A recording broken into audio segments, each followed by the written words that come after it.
अनुराधा बेनीवाल दी अनुवादक पुस्तक है आज़ादी मेरा ब्रांड। अगला हिस्सा है एमस्टरडम, रंगलियां खिड़कियां ते जादुई मशरूम। ਬਰਸਲਸ ਤੋਂ ਐਮਸਟਰਡਮ ਤੱਕ ਦਾ ਸਫ਼ਰ ਕਾਫੀ ਮਜ਼ੇਦਾਰ ਰਿਹਾ। ਇੱਕ ਮਹਾਂਪੁਰਖ ਵੀਕਐਂਡ ਦੀ ਛੁੱਟੀ ਲਈ ਬਰਸਲਸ ਤੋਂ ਐਮਸਟਰਡਮ ਜਾ ਰਿਹਾ ਸੀ। ਉਹਦੀ ਗੱਡੀ 'ਚ ਮੈਨੂੰ ਲਿਫਟ ਮਿਲ ਗਈ। ਅਕਸਰ ਆਸੇ-ਪਾਸੇ ਦੇ ਦੇਸ਼ਾਂ ਦੇ ਲੋਕ ਐਮਸਟਰਡਮ ਜਾਇਆ ਕਰਦੇ ਹਨ ਛੁੱਟੀਆਂ ਮਨਾਉਣ। ਪਾਰਟੀ ਪਸੰਦ ਲੋਕਾਂ ਨੇ ਸੁਣਿਆ ਸੀ ਕਿ ਐਮਸਟਰਡਮ ਜੰਨਤ ਦੇ ਸਮਾਨ ਹੈ। ਸਾਰੇ ਸਾਧਨ ਹਨ ਉੱਥੇ ਪਾਰਟੀ ਵਾਲਿਆਂ ਦੇ ਲਈ। ਨਹੀਂ, ਸਿਰਫ ਡਿਸਕੋ, ਥੈਕ ਜਾਂ ਲੇਟ ਨਾਈਟ ਪਾਰਟੀ ਹੀ ਨਹੀਂ, ਉਹ ਤਾਂ ਦਿੱਲੀ ਵਿੱਚ ਵੀ ਹੈ। ਇੱਥੇ ਤਾਂ ਜਿਵੇਂ ਕਹਿੰਦੇ ਹਨ ਸਭ ਕੁਝ ਖੁੱਲ੍ਹਮ ਖੁੱਲ੍ਹਾ ਹੈ। ਸੈਕਸ ਲੀਗਲ ਹੈ, ਗੇ ਬਾਰ ਲੀਗਲ ਹਨ, ਹੋਰ ਤਾਂ ਹੋਰ ਨਸ਼ੇ ਵੀ ਲੀਗਲ ਹਨ। ਸੁਣ ਕੇ ਮੈਂ ਕਲਪਨਾ ਨਹੀਂ ਕਰ ਸਕੀ ਕਿ ਜਗ੍ਹਾ ਕਿਸ ਤਰ੍ਹਾਂ ਦੀ ਹੋਏਗੀ। ਕੀ ਤੁਸੀਂ ਕਰ ਸਕਦੇ ਹੋ? ਡਰਾਈਵਰ ਸਾਹਿਬ ਲਵਲੈਂਡ ਨਾਮ ਦੀ ਪਾਰਟੀ 'ਚ ਜਾ ਰਹੇ ਸਨ। ਇੱਕ ਹੋਰ ਮੁੰਡਾ ਸੀ ਸਾਡੇ ਨਾਲ ਜੋ ਸੰਗੀਤਕਾਰ ਸੀ। ਉਹ ਸੀ ਤਾਂ ਐਮਸਟਰਡਮ ਦਾ, ਪਰ ਆਪਣੀ ਗਰਲਫ੍ਰੈਂਡ ਨਾਲ ਰਹਿਣ ਲਈ ਬਰਸਲਸ ਆ ਗਿਆ ਸੀ। ਹੁਣ ਬ੍ਰੇਕਅਪ ਤੋਂ ਬਾਅਦ ਐਮਸਟਰਡਮ ਜਾ ਰਿਹਾ ਸੀ। ਇੱਕ ਹੋਰ ਸਵਾਰੀ ਸੀ, ਇੱਕ ਅਮਰੀਕਨ ਕੁੜੀ ਜੋ ਪਹਿਲੀ ਵਾਰ ਯੂਰਪ ਘੁੰਮਣ ਆਈ ਸੀ। ਇਹਨਾਂ ਸਭ ਨਾਲ ਮੈਂ ਜੋ ਆਪਣੇ ਕਾਲਜ ਦੀ 10 ਸਾਲ ਪੁਰਾਣੀ ਸਹੇਲੀ ਕੋਲ ਐਮਸਟਰਡਮ ਜਾ ਰਹੀ ਸੀ। ਐਮਸਟਰਡਮ ਮੇਰਾ ਆਖਰੀ ਟਿਕਾਣਾ ਸੀ ਜਿੱਥੇ ਕੋਈ ਜਾਣਿਆ ਪਛਾਣਿਆ ਭਾਰਤੀ ਚਿਹਰਾ ਦਿਸਣ ਵਾਲਾ ਸੀ। ਇਸ ਤੋਂ ਬਾਅਦ ਮੈਂ ਪੂਰਬੀ ਯੂਰਪ 'ਚ ਜਾਣ ਵਾਲੀ ਸੀ ਤੇ ਉੱਥੇ ਭਾਰਤੀ ਝਲਕ ਮਿਲਣਾ ਘੱਟ ਹੋ ਜਾਏਗਾ। ਇਹ ਗੱਲ ਤੈਅ ਹੈ। ਪੱਛਮੀ ਯੂਰਪ ਵਿੱਚ ਇੰਗਲੈਂਡ ਦੇ ਸ਼ਹਿਰ ਜਿਵੇਂ ਲੰਡਨ, ਬਰਮਿੰਗਮ ਤੇ ਲੈਸਟਰ ਆਦਿ ਵਿੱਚ ਇੰਨੀ ਗਿਣਤੀ 'ਚ ਭਾਰਤੀ ਤੇ ਸਾਡੇ ਵਰਗੇ ਦਿਸਣ ਵਾਲੇ ਪਾਕਿਸਤਾਨੀ ਤੇ ਸ਼੍ਰੀਲੰਕਾਈ ਹਨ। ਕੁਝ ਇਲਾਕਿਆਂ 'ਚ ਕੋਈ ਗੋਰਾ ਦਿਸਦਾ ਹੈ ਤਾਂ ਲੱਗਦਾ ਹੈ ਘੁੰਮਣ ਆਇਆ ਹੈ। ਇਸ ਤਰ੍ਹਾਂ ਫਰਾਂਸ ਦੇ ਕੁਝ ਇਲਾਕਿਆਂ 'ਚ ਸ਼ਾਇਦ ਅਫਰੀਕਾ ਤੋਂ ਆਏ ਹੋਏ ਕਾਲੇ ਰੰਗ ਦੇ ਲੋਕ ਵੱਡੀ ਗਿਣਤੀ 'ਚ ਦਿਸਦੇ ਹਨ। ਲੱਗਦਾ ਹੈ ਜਿੱਥੇ ਯੂਰਪ ਦੇ ਇਹਨਾਂ ਲੋਕਾਂ ਨੇ ਕਾਲੋਨੀ ਬਣਾਈ ਉੱਥੋਂ ਦੇ ਲੋਕ ਇਹਨਾਂ ਦੇਸ਼ਾਂ 'ਚ ਵੜ ਗਏ ਹਨ। ਇਸ ਗੱਲ ਤੋਂ ਇਹ ਦੇਸ਼ ਭਾਵੇਂ ਇੰਨੇ ਖੁਸ਼ ਨਾ ਹੋਣ, ਪਰ ਕਹਿੰਦੇ ਹਨ ਕਰਮਾ ਇਜ਼ ਬਿਚ, ਤੇ ਸਾਨੂੰ ਲੱਗਦਾ ਹੈ ਇਸ ਤਰ੍ਹਾਂ ਆਪਣਾ ਬਦਲਾ ਲੈ ਰਹੇ ਹਨ। ਲੰਡਨ 'ਚ ਤਾਂ ਤੁਸੀਂ ਇਸ ਤਰ੍ਹਾਂ ਹੈਰਾਨ ਹੋ ਜਾਓਗੇ ਕਿ ਪੁੱਛੋ ਹੀ ਨਾ। ਇੱਕ ਹੀ ਗਲੀ 'ਚ ਮੰਦਰ ਵੀ, ਮਸਜਿਦ ਵੀ, ਸਬਜ਼ੀ ਮੰਡੀ ਵੀ, ਇਡਲੀ ਡੋਸੇ ਦੀ ਦੁਕਾਨ ਵੀ ਤੇ ਗੁਰਦੁਆਰੇ 'ਚ ਲੰਗਰ ਵੀ। ਮਤਲਬ ਜਿਵੇਂ ਸਾਰੇ ਇਕੱਠੇ ਚੜ੍ਹ ਆਏ ਹੋਣ। ਖੈਰ ਅਦਲਾ ਬਦਲੀ ਤਾਂ ਚੱਲਦੀ ਰਹੇਗੀ। ਕਹਿਣ ਨੂੰ ਕੈਨੇਡਾ ਨੇ ਕਿਹੜਾ ਕਲੋਨੀ ਬਣਾਈ ਸੀ ਜਿਸ 'ਚ ਸਾਰੇ ਸਰਦਾਰ ਹੀ ਜਾ ਕੇ ਵਸ ਗਏ, ਤੇ ਕੈਨੇਡਾ ਵਾਲੇ ਕਿਹੜਾ ਖੁਦ ਕੈਨੇਡਾ ਦੇ ਹੀ ਨਹੀਂ, ਉਹ ਵੀ ਤਾਂ ਇੰਗਲੈਂਡ ਤੋਂ ਗਏ ਸੀ। ਜੋ ਉੱਥੋਂ ਦੇ ਅਸਲੀ ਰਹਿਣ ਵਾਲੇ ਸੀ ਉਹ ਤਾਂ ਇਤਿਹਾਸ ਬਣ ਕੇ ਰਹਿ ਗਏ ਹਨ। ਵੈਸੇ ਤਾਂ ਦੁਨੀਆ 'ਚ ਅਦਲਾ ਬਦਲੀ ਚੱਲਦੀ ਰਹਿੰਦੀ ਹੈ। ਸ਼ਾਇਦ ਇਸ ਸਮੇਂ ਦੁਨੀਆ ਦੇ 3 ਖੂੰਜਿਆਂ ਤੋਂ ਅਸੀਂ 4 ਜਣੇ ਇੱਕ ਗੱਡੀ 'ਚ ਐਮਸਟਰਡਮ ਰੋਡ 'ਤੇ ਸੀ। ਅਸੀਂ ਸਭ ਐਮਸਟਰਡਮ ਜਾ ਰਹੇ ਸੀ ਤਾਂ ਸੁਭਾਵਕ ਹੀ ਗੱਲ ਚੱਲੀ ਕਿ ਉੱਥੇ ਨਸ਼ੇ ਲੀਗਲ ਕਿਵੇਂ ਹੋ ਗਏ। ਇੱਕ ਨੇ ਦੱਸਿਆ ਉੱਥੇ ਸਭ ਤਰ੍ਹਾਂ ਦੇ ਨਸ਼ੇ ਲੀਗਲ ਨਹੀਂ ਹਨ। 2 ਤਰ੍ਹਾਂ ਦੇ ਨਸ਼ੇ ਹੁੰਦੇ ਹਨ, ਬਿਲਕੁਲ ਉਵੇਂ ਹੀ ਜਿਵੇਂ 2 ਤਰ੍ਹਾਂ ਦੇ ਡਰਿੰਕਸ ਹੁੰਦੇ ਹਨ, ਹਾਰਡ ਤੇ ਸੌਫਟ। ਹਾਰਡ ਨਸ਼ੇ ਜਿਵੇਂ ਕਿ ਕੋਕੀਨ, ਹੈਰੋਇਨ, LSD ਵਗੈਰਾ ਇੱਥੇ ਵੀ ਸਾਰੀ ਦੁਨੀਆ ਦੀ ਤਰ੍ਹਾਂ ਬੈਨ ਹਨ, ਪਰ ਹਸ਼ੀਸ਼, ਮੈਰੀਵਾਨਾ, ਗਾਂਜਾ ਵਰਗੇ ਸੌਫਟ ਨਸ਼ੇ ਵੀ ਇੱਥੇ ਆਮ ਮਿਲਦੇ ਹਨ। ਇੱਥੋਂ ਦੀ ਸਰਕਾਰ ਵੱਖਰੀ ਹੈ। ਉਹ ਸਮਾਜ ਦੀਆਂ ਬੁਰਾਈਆਂ ਨੂੰ ਦਬਾਉਣ ਦੀ ਬਜਾਏ ਖੁੱਲ੍ਹ ਕੇ ਡੀਲ ਕਰਨ 'ਚ ਵਿਸ਼ਵਾਸ ਰੱਖਦੀ ਹੈ। ਇਸ ਲਈ ਨਸ਼ਿਆਂ ਦੇ ਗੈਰ ਕਾਨੂੰਨੀ ਵਪਾਰ ਉਹਨਾਂ ਤੋਂ ਹੋਣ ਵਾਲੇ ਨੁਕਸਾਨ ਤੇ ਲੋਕਾਂ ਦੀ ਸਿਹਤ ਨੂੰ ਧਿਆਨ 'ਚ ਰੱਖਦੇ ਹੋਏ ਇਹ ਕਾਨੂੰਨ ਬਣਾਏ ਗਏ ਹਨ।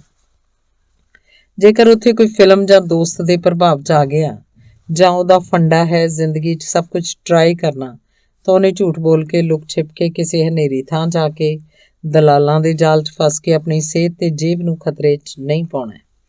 ਉਹ ਕਿਸੇ ਵੀ ਕੌਫੀ ਸ਼ਾਪ 'ਚ ਜਾ ਸਕਦਾ ਹੈ ਜਿੱਥੇ ਉਹਨੂੰ ਪੂਰੀ ਜਾਣਕਾਰੀ ਮਿਲੇਗੀ ਕਿ ਕਿਹੜਾ ਨਸ਼ਾ ਕਿਵੇਂ ਲੈਣਾ ਹੈ ਤੇ ਉਹਦੇ ਕੀ ਪ੍ਰਭਾਵ ਹੋ ਸਕਦੇ ਹਨ। ਉੱਥੇ ਹੀ ਬਾਹਰ ਦਿਨ ਦਿਹਾੜੇ ਟਰਾਈ ਕਰ ਸਕਦਾ ਹੈ। ਇਹ ਵੀ ਬਹੁਤ ਮਜ਼ੇਦਾਰ ਹੈ ਕਿ ਉੱਥੇ ਡਰੱਗ ਸ਼ਾਪਸ ਨੂੰ ਕੌਫੀ ਸ਼ਾਪਸ ਕਹਿੰਦੀ ਹੈ।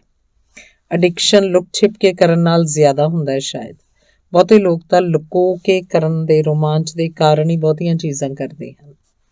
ਖੈਰ ਗੱਡੀ ਦਾ ਸਫ਼ਰ ਰੌਚਕ ਤੇ ਜਾਣਕਾਰੀ ਵਧਾਉਣ ਵਾਲਾ ਰਿਹਾ। ਮੈਨੂੰ ਨਸ਼ਿਆਂ ਦੀ ਜਾਣਕਾਰੀ ਮਿਲੀ, ਉਹਨਾਂ ਨੂੰ ਪ੍ਰਾਣਾਯਾਮ ਦੀ। ਵੈਸੇ ਕਿਸੇ ਵੀ ਦੇਸ਼ ਦੇ ਕਿਸੇ ਵੀ ਸ਼ਹਿਰ 'ਚ ਕਿਸੇ ਨੂੰ ਵੀ ਮਿਲੋ, ਉਹ ਜਾਂ ਤਾਂ ਇੰਡੀਆ ਜਾ ਚੁੱਕਿਆ ਹੁੰਦਾ ਜਾਂ ਜਾਣਾ ਚਾਹੁੰਦਾ ਹੈ। ਉਸ ਬਾਰੇ ਪਤਾ ਸਭ ਨੂੰ ਹੈ। ਜੋ ਹਾਲੇ ਤੱਕ ਨਹੀਂ ਜਾ ਸਕੇ ਹਨ ਉਹ ਜਾਂ ਤਾਂ ਧਿਆਨ ਬਾਰੇ ਸਵਾਲ ਕਰਦੇ ਹਨ ਜਾਂ ਔਰਤਾਂ ਦੀ ਸੁਰੱਖਿਆ ਨੂੰ ਲੈ ਕੇ। ਕਈ ਵਾਰ ਉਹ ਅਜਿਹੇ ਸਵਾਲ ਕਰਦੇ ਹਨ ਜਿਨ੍ਹਾਂ ਦਾ ਕੋਈ ਪੱਕਾ ਜਵਾਬ ਮੇਰੇ ਕੋਲ ਨਹੀਂ ਹੁੰਦਾ, ਜਿਵੇਂ ਮੌਸਮ ਕਿਹੋ ਜਿਹਾ ਹੈ, ਸੁਣਿਆ ਇੰਡੀਆ ਬਹੁਤ ਗਰਮ ਹੈ, ਕਿਹੜੀ ਭਾਸ਼ਾ ਬੋਲਦੇ ਹਨ, ਕਿੱਥੇ ਕਿੱਥੇ ਜਾਣਾ ਚਾਹੀਦਾ ਇੰਡੀਆ ਵਿੱਚ। ਮੈਂ ਬੜੇ ਧੀਰਜ ਨਾਲ ਇਹਨਾਂ ਸਵਾਲਾਂ ਦੇ ਜਵਾਬ ਦਿੰਦੀ ਹਾਂ। ਜਵਾਬ ਦੇਣ ਵੇਲੇ ਮੈਨੂੰ ਆਪਣਾ ਦੇਸ਼ ਬੜਾ ਲਾਜਵਾਬ ਲੱਗਣ ਲੱਗਦਾ ਹੈ।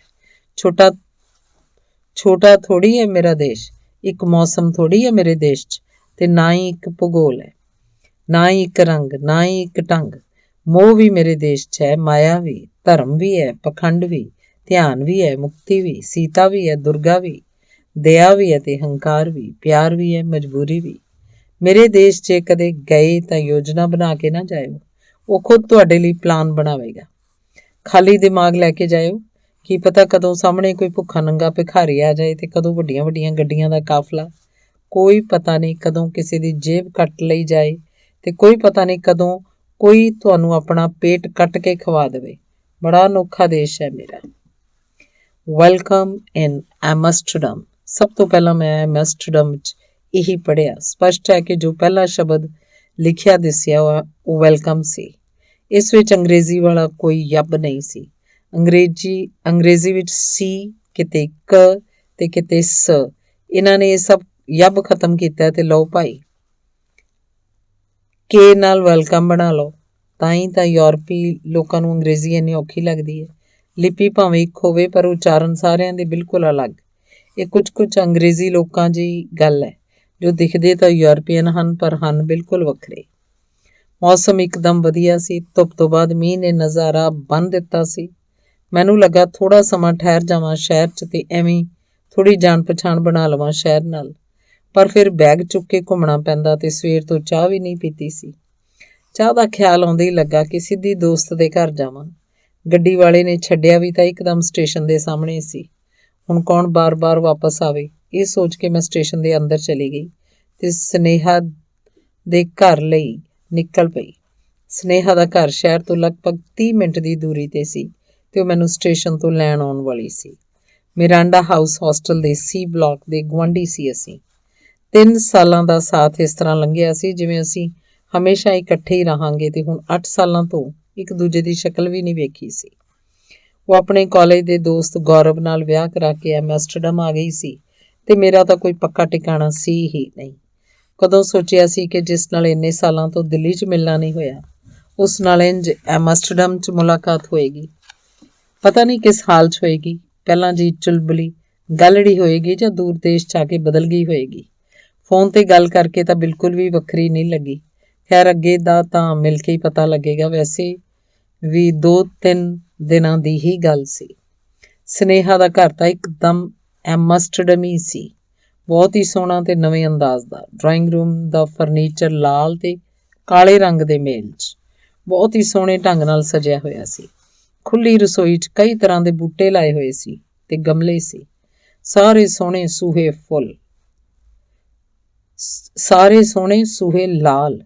ਰਸੋਈ ਹਰ ਤਰ੍ਹਾਂ ਦੀਆਂ ਆਧੁਨਿਕ ਮਸ਼ੀਨਾਂ ਨਾਲ ਲੈਸ ਤੇ ਭਾਂਡੇ ਤੱਕ ਰੰਗਾਂ ਦੇ ਤਾਲਮੇਲ ਵਿੱਚ ਸਨ। ਮੇਰੇ ਵਾਂਗ ਚਾਹ ਦੀ ਸ਼ੌਕੀਨ ਸਨੇਹਾ ਦੇ ਘਰ ਵੱਖੋ ਵੱਖਰੇ ਤਰ੍ਹਾਂ ਦੇ ਟੀ ਦੇ ਲਈ ਅਲੱਗ-ਅਲੱਗ ਤਰ੍ਹਾਂ ਦੇ ਟੀ ਪੌਟ ਸੀ ਤੇ ਉਹ ਆਪ ਵੀ ਇੱਕਦਮ ਨਵੇਂ ਅੰਦਾਜ਼ ਵਿੱਚ ਸੀ। ਹਰੇ ਰੰਗ ਦੀ ਫਰਾਕ ਵਿੱਚ ਉਹ ਮੈਨੂੰ ਬਹੁਤ ਹਸੀਨ ਲੱਗੀ। ਕਿੰਨਾ ਸਮਾਂ ਹੋ ਗਿਆ ਸੀ ਸਾਨੂੰ ਮਿਲਿਆਂ ਨੂੰ, ਪਰ ਉਹਦਾ ਉਹੀ ਪੁਰਾਣਾ ਹਾਸਾ ਵੇਖ ਕੇ ਲੱਗਿਆ ਕਿ ਸਮਾਂ ਸਾਡੇ ਵਿੱਚ ਨਹੀਂ ਆਇਆ ਹੈ। ਸਨੇਹਾ ਨੇ ਮੈਨੂੰ ਮੇਰਾ ਕਮਰਾ ਦਿਖਾਇਆ। ਸਾਰੇ ਮੈਲੇ ਕੱਪੜੇ ਧੋਣ ਲਈ ਪਾ ਦਿੱਤੇ ਤੇ ਡਿਨਰ 'ਚ ਕੀ ਬਣਾਵਾਂ ਪੁੱਛਿਆ। ਮੈਨੂੰ ਲੱਗਿਆ ਕਿ ਹੋ ਗਿਆ ਐਮਸਟਰਡਮ, ਹੁਣ ਤਾਂ ਇਸ ਘਰ ਵਿੱਚੋਂ ਹੀ ਨਿਕਲਣਾ ਨਹੀਂ ਹੋਏਗਾ। ਜ਼ਿਆਦਾ ਕੰਫਰਟ ਦੇ ਵੀ ਕਈ ਨੁਕਸਾਨ ਹਨ। ਲੱਗਿਆ ਬਸ 10-15 ਦਿਨ ਇੱਥੇ ਰੁਕ ਜਾਵਾਂ। ਐਤਵਾਰ ਦਾ ਦਿਨ ਸੀ। ਸਨੇਹਾ ਨੇ ਆਪਣੇ ਫੋਟੋ ਸ਼ੂਟ ਲਈ ਸਿਟੀ ਸੈਂਟਰ ਆਉਣਾ ਸੀ। ਕਾਲਜ ਤੋਂ ਹੀ ਸਾਰੇ ਲੋਕ ਉਹਨੂੰ ਮਾਡਲ ਬਣਨ ਦੀ ਸਲਾਹ ਦਿੰਦੇ ਸੀ। ਵੈਸੇ ਤਾਂ ਕਿਸੇ ਵੀ ਸੋਹਣੀ ਕੁੜੀ ਨੂੰ ਵੇਖ ਕੇ ਸਭ ਇਹ ਸਲਾਹ ਜ਼ਰੂਰ ਦਿੰਦੇ ਹੈ, ਪਰ ਮਜ਼ਾਕ 'ਚ। ਉਹਨਾਂ ਨੂੰ ਵੀ ਪਤਾ ਹੁੰਦਾ ਹੈ ਕਿ ਨਾ ਤਾਂ ਉਹ ਇਸ ਗੱਲ ਨੂੰ ਲੈ ਕੇ ਗੰਭੀਰ ਹੈ ਤੇ ਨਾ ਹੀ ਸੁਣਨ ਵਾਲੀ ਹੈ। ਮਾਡਲਿੰਗ ਕਿਉਂ ਨਹੀਂ ਟਰਾਈ ਕਰਦੀ? ਕਹਿੰਦੇ ਤਾਂ ਇਸ ਤਰ੍ਹਾਂ ਹਨ ਜਿਵੇਂ ਹਰ ਗਲੀ ਮੋੜ ਤੇ ਮਾਡਲਿੰਗ ਏਜੰਸੀ ਹਰ ਸੋਹਣੀ ਕੁੜੀ ਦੇ ਇੰਤਜ਼ਾਰ 'ਚ ਬੈਠੀ ਹੋਵੇ। ਹਾਂ, ਪਰ ਇੱਥੇ ਇੰਨਾ ਵੀ ਔਖਾ ਨਹੀਂ ਹੈ। ਮਾਡਲਿੰਗ ਕਿਸੇ ਵੀ ਹੋਰ ਕੈਰੀਅਰ ਜਿਹਾ ਹੈ। ਹੋਰ ਤਾਂ ਹੋਰ ਤੁਹਾਨੂੰ ਕਿਸੇ ਕੋਈ ਖਾਸ ਕੱਦ ਕਾਠੀ ਜਾਂ ਰੰਗ ਦਾ ਵੀ ਨਹੀਂ ਹੋਣਾ। ਤੁਸੀਂ ਜਿਵੇਂ ਹੋ ਉਵੇਂ ਹੀ ਮਾਡਲਿੰਗ ਕਰ ਸਕਦੇ ਹੋ। ਸਨੇਹਾ ਨੂੰ ਮਾਡਲਿੰਗ ਦਾ ਤਾਂ ਨਹੀਂ, ਪਰ ਫੋਟੋ ਖਿਚਵਾਉਣ ਦਾ ਬਹੁਤ ਸ਼ੌਕ ਹੈ। ਖੈਰ, ਅਸੀਂ ਲੋਕ ਸਵੇਰੇ ਸਵੇਰੇ ਸ਼ਹਿਰ ਆ ਗਏ। ਅਸੀਂ ਤੈਅ ਕੀਤਾ ਕਿ ਜਦ ਤੱਕ ਸਨੇਹਾ ਫੋਟੋ ਸ਼ੂਟ ਕਰਵਾਏਗੀ, ਮੈਂ ਸ਼ਹਿਰ ਘੁੰਮਾਂਗੀ ਤਾਂ ਵਿਹਲੀ ਹੋਣ ਤੋਂ ਬਾਅਦ ਮੈਨੂੰ ਆ ਕੇ ਮਿਲੇਗੀ। ਫਿਰ ਮੈਨੂੰ ਲੱਗਿਆ ਕਿ ਸਨੇਹਾ ਨੇ ਤਾਂ ਕਿੰਨੀ ਵਾਰ ਐਮਸਟਰਡਮ ਦੇਖਿਆ, 5 ਸਾਲਾਂ ਤੋਂ ਇੱਥੇ ਹੀ ਹੈ, ਤਾਂ ਮੈਂ ਉਹਨੂੰ ਆਪਣੇ ਨਾਲ ਨਹੀਂ ਖਿੱਚਾਂਗੀ। ਕਈ ਵਾਰ ਬੇਕਾਰ ਹੀ ਫਾਰਮੈਲਿਟੀ 'ਚ ਇੱਕ ਦੂਜੇ 'ਤੇ ਬੋਝ ਬਣ ਜਾਂਦੇ ਹਾਂ ਅਸੀਂ ਲੋਕ, ਅਤੇ ਮੈਨੂੰ ਤਾਂ ਵੈਸੇ ਹੀ ਇਕੱਲੇ ਘੁੰਮਣ 'ਚ ਮਜ਼ਾ ਆਉਂਦਾ। ਸੋ ਮੈਂ ਤੈਅ ਕੀਤਾ ਕਿ ਇੱਕ ਵਾਰ ਸ਼ਹਿਰ 'ਚ ਵੜ ਗਈ ਤਾਂ ਸ਼ਾਮ ਨੂੰ ਹੀ ਸਨੇਹਾ ਅਤੇ ਗੌਰਵ ਨੂੰ ਮਿਲਾਂਗੀ। ਮੈਂ ਸ਼ਹਿਰ ਘੁੰਮਣ ਲੱਗੀ। ਐਮਸਟਰਡਮ ਸ਼ਹਿਰ ਦਾ ਅਹਿਸਾਸ ਇੱਕ ਰੋਮਾਂਚ ਭਰਪੂਰ ਸ਼ਹਿਰ ਜਿਹਾ ਰਿਹਾ। ਰੋਡ 'ਤੇ ਭੀੜ ਤਾਂ ਹੈ, ਪਰ ਗੱਡੀਆਂ ਦੀ ਨਹੀਂ, ਸਾਈਕਲਾਂ ਦੀ। ਰੰਗ ਬਰੰਗੀਆਂ ਸਾਈਕਲਾਂ 'ਤੇ ਲੋਕ ਰੰਗ ਬਰੰਗੇ ਕੱਪੜਿਆਂ 'ਚ ਰੰਗੀਨ ਜਿਹੇ ਹੋਏ ਜਾ ਰਹੇ ਹਨ। ਸਭ ਨੇ ਹਲਕੇ ਫੁਲਕੇ ਕੱਪੜੇ ਪਾਏ ਹੋਏ ਹਨ, ਆਪਣੇ ਆਪਣੇ ਆਰਾਮ ਦੇ ਹਿਸਾਬ ਨਾਲ। ਇੱਕ ਸਾਈਕਲ ਚਲਾਉਂਦੀ ਕੁੜੀ ਨੇ ਆਪਣੀ ਲੰਮੀ ਸਕਰਟ ਉੱਤੋਂ ਤੱਕ ਚੁੱਕ ਕੇ ਗੰਢ ਦਿੱਤੀ ਹੋਈ ਸੀ ਤਾਂ ਕਿ ਉਹ ਸਾਈਕਲ 'ਚ ਨਾ ਫਸੇ। ਕਈ ਸਾਰੇ ਪਹੀਆਂ ਵਾਲੀ ਇੱਕ ਸਾਈਕਲ ਜਿਹਨੂੰ ਕਈ ਮੁੰਡੇ ਕੁੜੀਆਂ ਇਕੱਠੇ ਚਲਾ ਰਹੇ ਸੀ। ਇਹਨਾਂ ਸਾਰਿਆਂ ਨੇ ਆਪਣੀ ਸ਼ਰਟ ਲਾਈ ਹੋਈ ਸੀ ਅਤੇ ਜ਼ੋਰ ਜ਼ੋਰ ਨਾਲ ਗਾਣੇ ਗਾਉਂਦੇ ਰਾਹ ਜਾਂਦੇ ਲੋਕਾਂ ਨੂੰ ਹੱਥ ਲਾਉਂਦੇ ਜਾ ਰਹੇ ਸਨ। ਕਿਸੇ ਨੇ ਲੰਮੀ ਸਕਰਟ ਪਾਈ ਹੈ, ਕਿਸੇ ਨੇ ਸ਼ਾਰਟਸ। ਕੁਝ ਮੁੰਡਿਆਂ ਨੇ ਵੀ ਸਕਰਟ ਜਿਹਾ ਕੁਝ ਪਾਇਆ ਹੋਇਆ ਸੀ। ਕੁਝ ਕੁੜੀਆਂ ਦੇ ਵਾਲ ਇੱਕਦਮ ਛੋਟੇ ਸਨ ਅਤੇ ਕੁਝ ਮੁੰਡਿਆਂ ਨੇ ਪੋਨੀਟੇਲ ਬਣਾਈ ਹੋਈ ਸੀ। ਵਾਲਾਂ ਵਿੱਚ ਫੁੱਲ ਆਇਆ ਸੀ। ਕਿਸੇ ਨੇ ਫੁੱਲਾਂ ਦੀ ਮਾਲਾ ਪਾਈ ਹੋਈ ਸੀ। ਮੇਰਾ ਦਿਲ ਕੀਤਾ ਆਪਣੀ ਜੀਨ ਲਾ ਕੇ ਇੱਕ ਛੋਟੀ ਜਿਹੀ ਸਕਰਟ ਪਾ ਲਵਾਂ। ਉਹ ਮੀਂਹ ਤੇ ਧੁੱਪ ਦੋਵਾਂ ਲਈ ਪਰਫੈਕਟ ਹੋਏਗੀ। ਕੋਈ ਕਿਸੇ ਨੂੰ ਦੇਖਦਾ ਘੂਰਦਾ ਜਾਂ ਟੋਕਦਾ ਨਹੀਂ ਲੱਗ ਰਿਹਾ। ਕਿਉਂ?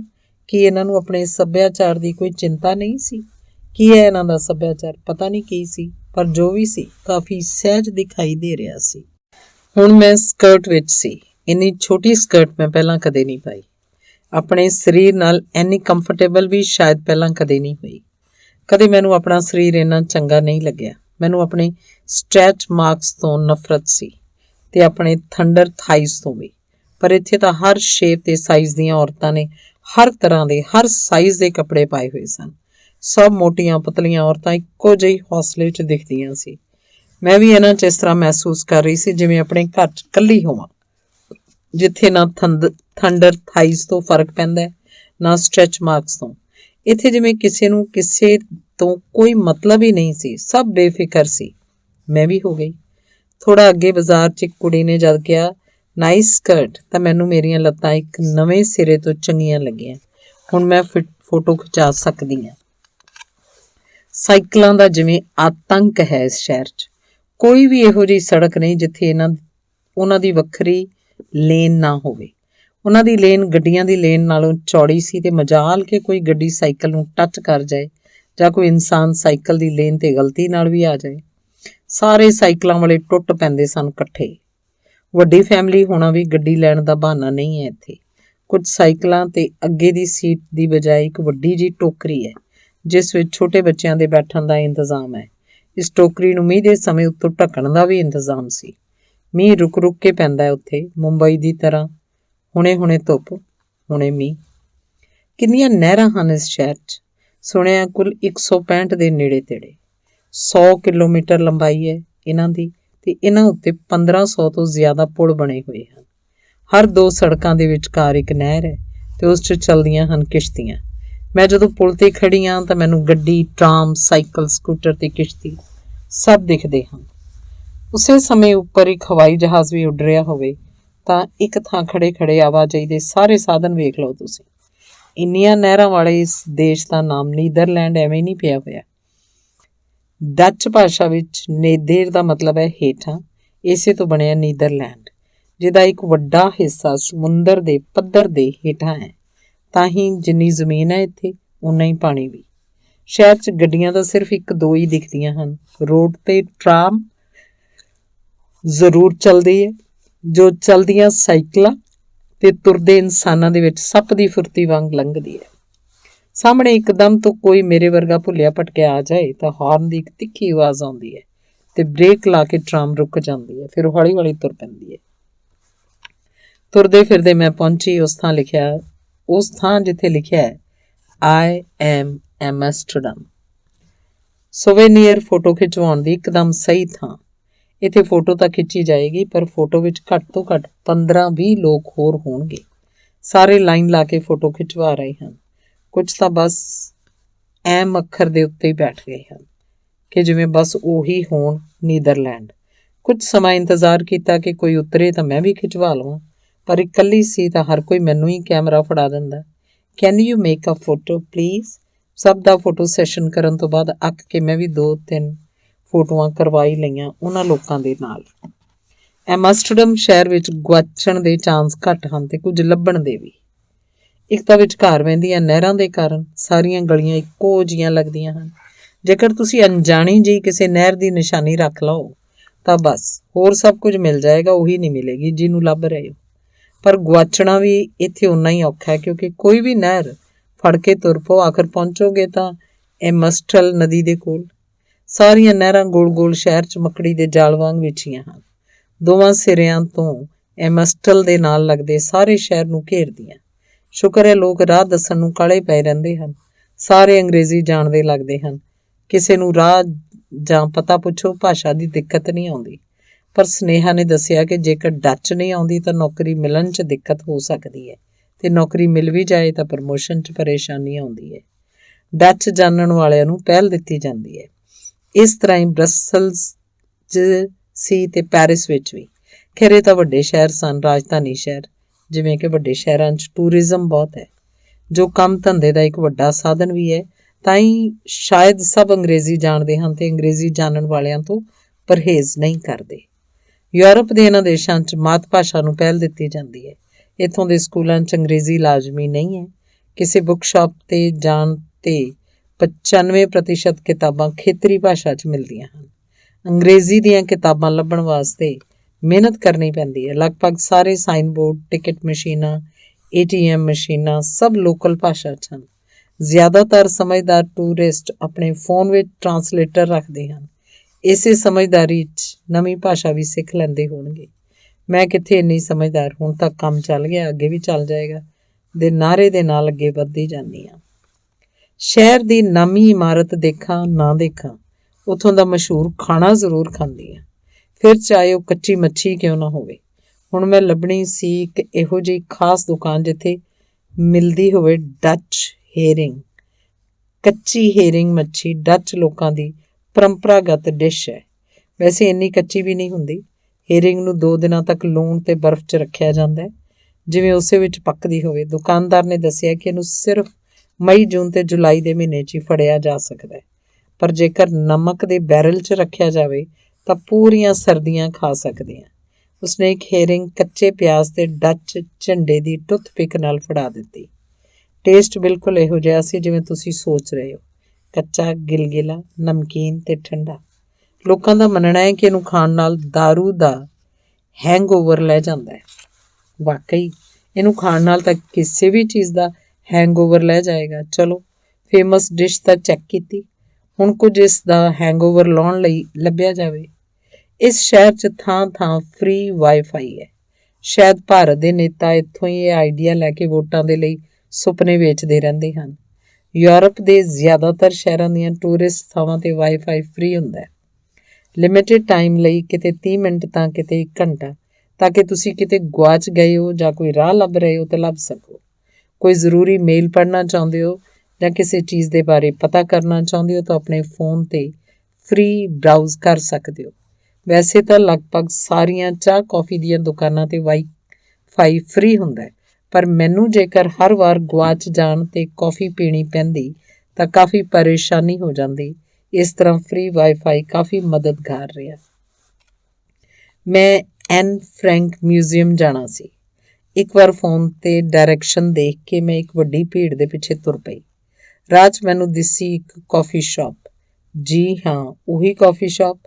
ਇੱਕਦਮ ਸਧਾਰਨ ਕੌਫੀ ਸ਼ਾਪ, ਬਸ ਅੰਦਰ ਮਹਿਕ ਇੱਕਦਮ ਤੇਜ਼ ਸੀ, ਵਧੀਆ, ਜਿਵੇਂ ਹਵਨ ਦੇ ਸਮੇਂ ਹੁੰਦੀ ਹੈ।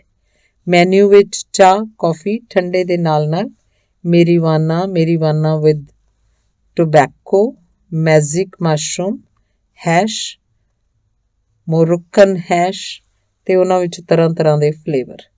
ਪਤਾ ਨਹੀਂ ਮੇਰਾ ਮੋਟੀਵੇਸ਼ਨ ਕੀ ਸੀ, ਸ਼ਾਇਦ ਬੇਵਕੂਫੀ ਰਹੀ ਹੋਏਗੀ। ਮੇਰਾ ਆਰਡਰ ਇੱਕ ਕੌਫੀ ਤੇ ਇੱਕ ਮੇਰੀਵਾਨਾ ਵਿਦ ਟੋਬੈਕੋ ਲਈ ਸੀ। ਬੜੇ ਤਰੀਕੇ ਨਾਲ ਹਰੇ ਢੱਕਣ 'ਚ ਬੰਦ ਪਲਾਸਟਿਕ ਦੀ ਇੱਕ ਨਾਲ ਵਿੱਚ ਜੁਆਇੰਟ ਅਤੇ ਇੱਕ ਛੋਟੇ ਜਿਹੇ ਕੱਪ ਵਿੱਚ ਕੌਫੀ ਫੜਾਤੀ ਗਈ ਮੈਨੂੰ। ਇੱਕ ਕਸ਼, ਦੋ ਕਸ਼, ਬਸ ਆਪਣਾ ਦਮ ਖਮ ਤਾਂ ਇੰਨਾ ਹੀ ਸੀ। 2 ਕਸ਼ ਤੋਂ ਬਾਅਦ ਮੈਨੂੰ ਪਤਾ ਲੱਗਾ ਕਿ ਇਹ ਮੇਰੇ ਕੰਮ ਦੀ ਚੀਜ਼ ਨਹੀਂ ਹੈ। ਮੇਰਾ ਸਿਰ ਪਾਣੀ ਵਾਂਗ ਤਰਲ ਹੋ ਗਿਆ ਸੀ। ਨੇੜੇ ਤੇੜੇ ਦੇ ਲੋਕਾਂ ਦੀਆਂ ਗੱਲਾਂ ਨਾ ਚਾਹੁੰਦੇ ਹੋਏ ਵੀ ਸੁਣ ਰਹੀਆਂ ਸੀ। ਅੱਖਾਂ ਬੰਦ ਹੋ ਰਹੀਆਂ ਸੀ। ਟ੍ਰੈਫਿਕ ਦੀ ਆਵਾਜ਼, ਬਾਈਕ ਦਾ ਹੌਰਨ, ਸਾਈਕਲ ਦੀ ਟ੍ਰਿਨ ਟ੍ਰਿਨ ਸਭ ਸਾਫ਼-ਸਾਫ਼ ਸੁਣ ਰਹੇ ਸਨ। ਕੋਲ ਹੀ ਬੈਠੇ 2 ਮੁੰਡੇ, ਉਹਨਾਂ ਦੇ ਪ੍ਰੇਮ ਜੀਵਨ ਦੀ ਕਹਾਣੀ, ਉਹ ਵੀ ਸਭ ਕੁਝ ਸਾਫ਼-ਸਾਫ਼। ਪਤਾ ਨਹੀਂ ਕਿਹੜਾ ਬਟਨ ਦੱਬਿਆ ਗਿਆ ਸੀ ਦਿਮਾਗ ਦਾ। ਸਿਰ ਘੁੰਮ ਵੀ ਰਿਹਾ ਸੀ ਤੇ ਸਭ ਕੁਝ ਸਾਫ਼-ਸਾਫ਼ ਵੀ ਸੀ। ਪਰ ਜਿਵੇਂ ਕੁਝ ਵੀ ਵਸਟ ਨਹੀਂ ਸੀ। ਜਿਸ ਕੁਰਸੀ ਤੇ ਬੈਠੀ ਸੀ ਉਸ ਨਾਲ ਜਿਵੇਂ ਚਿਪਕ ਗਈ। ਉੱਠ ਕੇ ਤੁਰ ਪੈਣ ਨਾਲੋਂ ਔਖਾ ਜਿਵੇਂ ਦੁਨੀਆ 'ਚ ਕੁਝ ਹੋਰ ਨਹੀਂ ਰਿਹਾ। ਮੈਨੂੰ ਸਾਰਿਆਂ ਦੀਆਂ ਗੱਲਾਂ ਸੁਣ ਰਹੀਆਂ ਸਨ, ਪਰ ਮੇਰਾ ਮਨ ਸੁਣਨ ਦਾ ਨਹੀਂ ਸੀ। ਉਹ ਤਾਂ ਤੁਰਨਾ ਚਾਹੁੰਦਾ ਸੀ। ਕੜਾਕੇ ਦੀ ਧੁੱਪ ਨਿਕਲੀ ਸੀ, ਨਵਾਂ ਸ਼ਹਿਰ ਸੀ, ਇਸ ਤਰ੍ਹਾਂ ਬੈਠਣ ਨੂੰ ਮਨ ਨਹੀਂ ਕਰ ਰਿਹਾ ਸੀ। ਪਰ ਨਹੀਂ, ਇਹੀ ਨਹੀਂ ਹੋ ਰਿਹਾ ਸੀ। ਨਵੇਂ ਸ਼ਹਿਰ ਦੇ ਨਸ਼ੇ ਵਿੱਚ ਤਾਂ ਮੈਂ ਵੈਸੇ ਹੀ ਹਾਈ ਰਹਿੰਦੀ ਹਾਂ। ਕੁਝ ਇਹੋ ਜਿਹੇ ਦੁੱਖ ਵੀ ਨਹੀਂ ਹਨ ਮੇਰੇ ਜਿਨ੍ਹਾਂ ਨੂੰ ਭੁਲਾਉਣ ਲਈ ਪੀਤੀ ਜਾਵੇ। ਹੁਣ ਕੀ ਕਰਾਂ? ਅੱਧਾ ਘੰਟਾ ਬੈਠੀ ਰਹੀ, ਪਰ ਸਿਰ ਤਰਲ ਦਾ ਤਰਲ।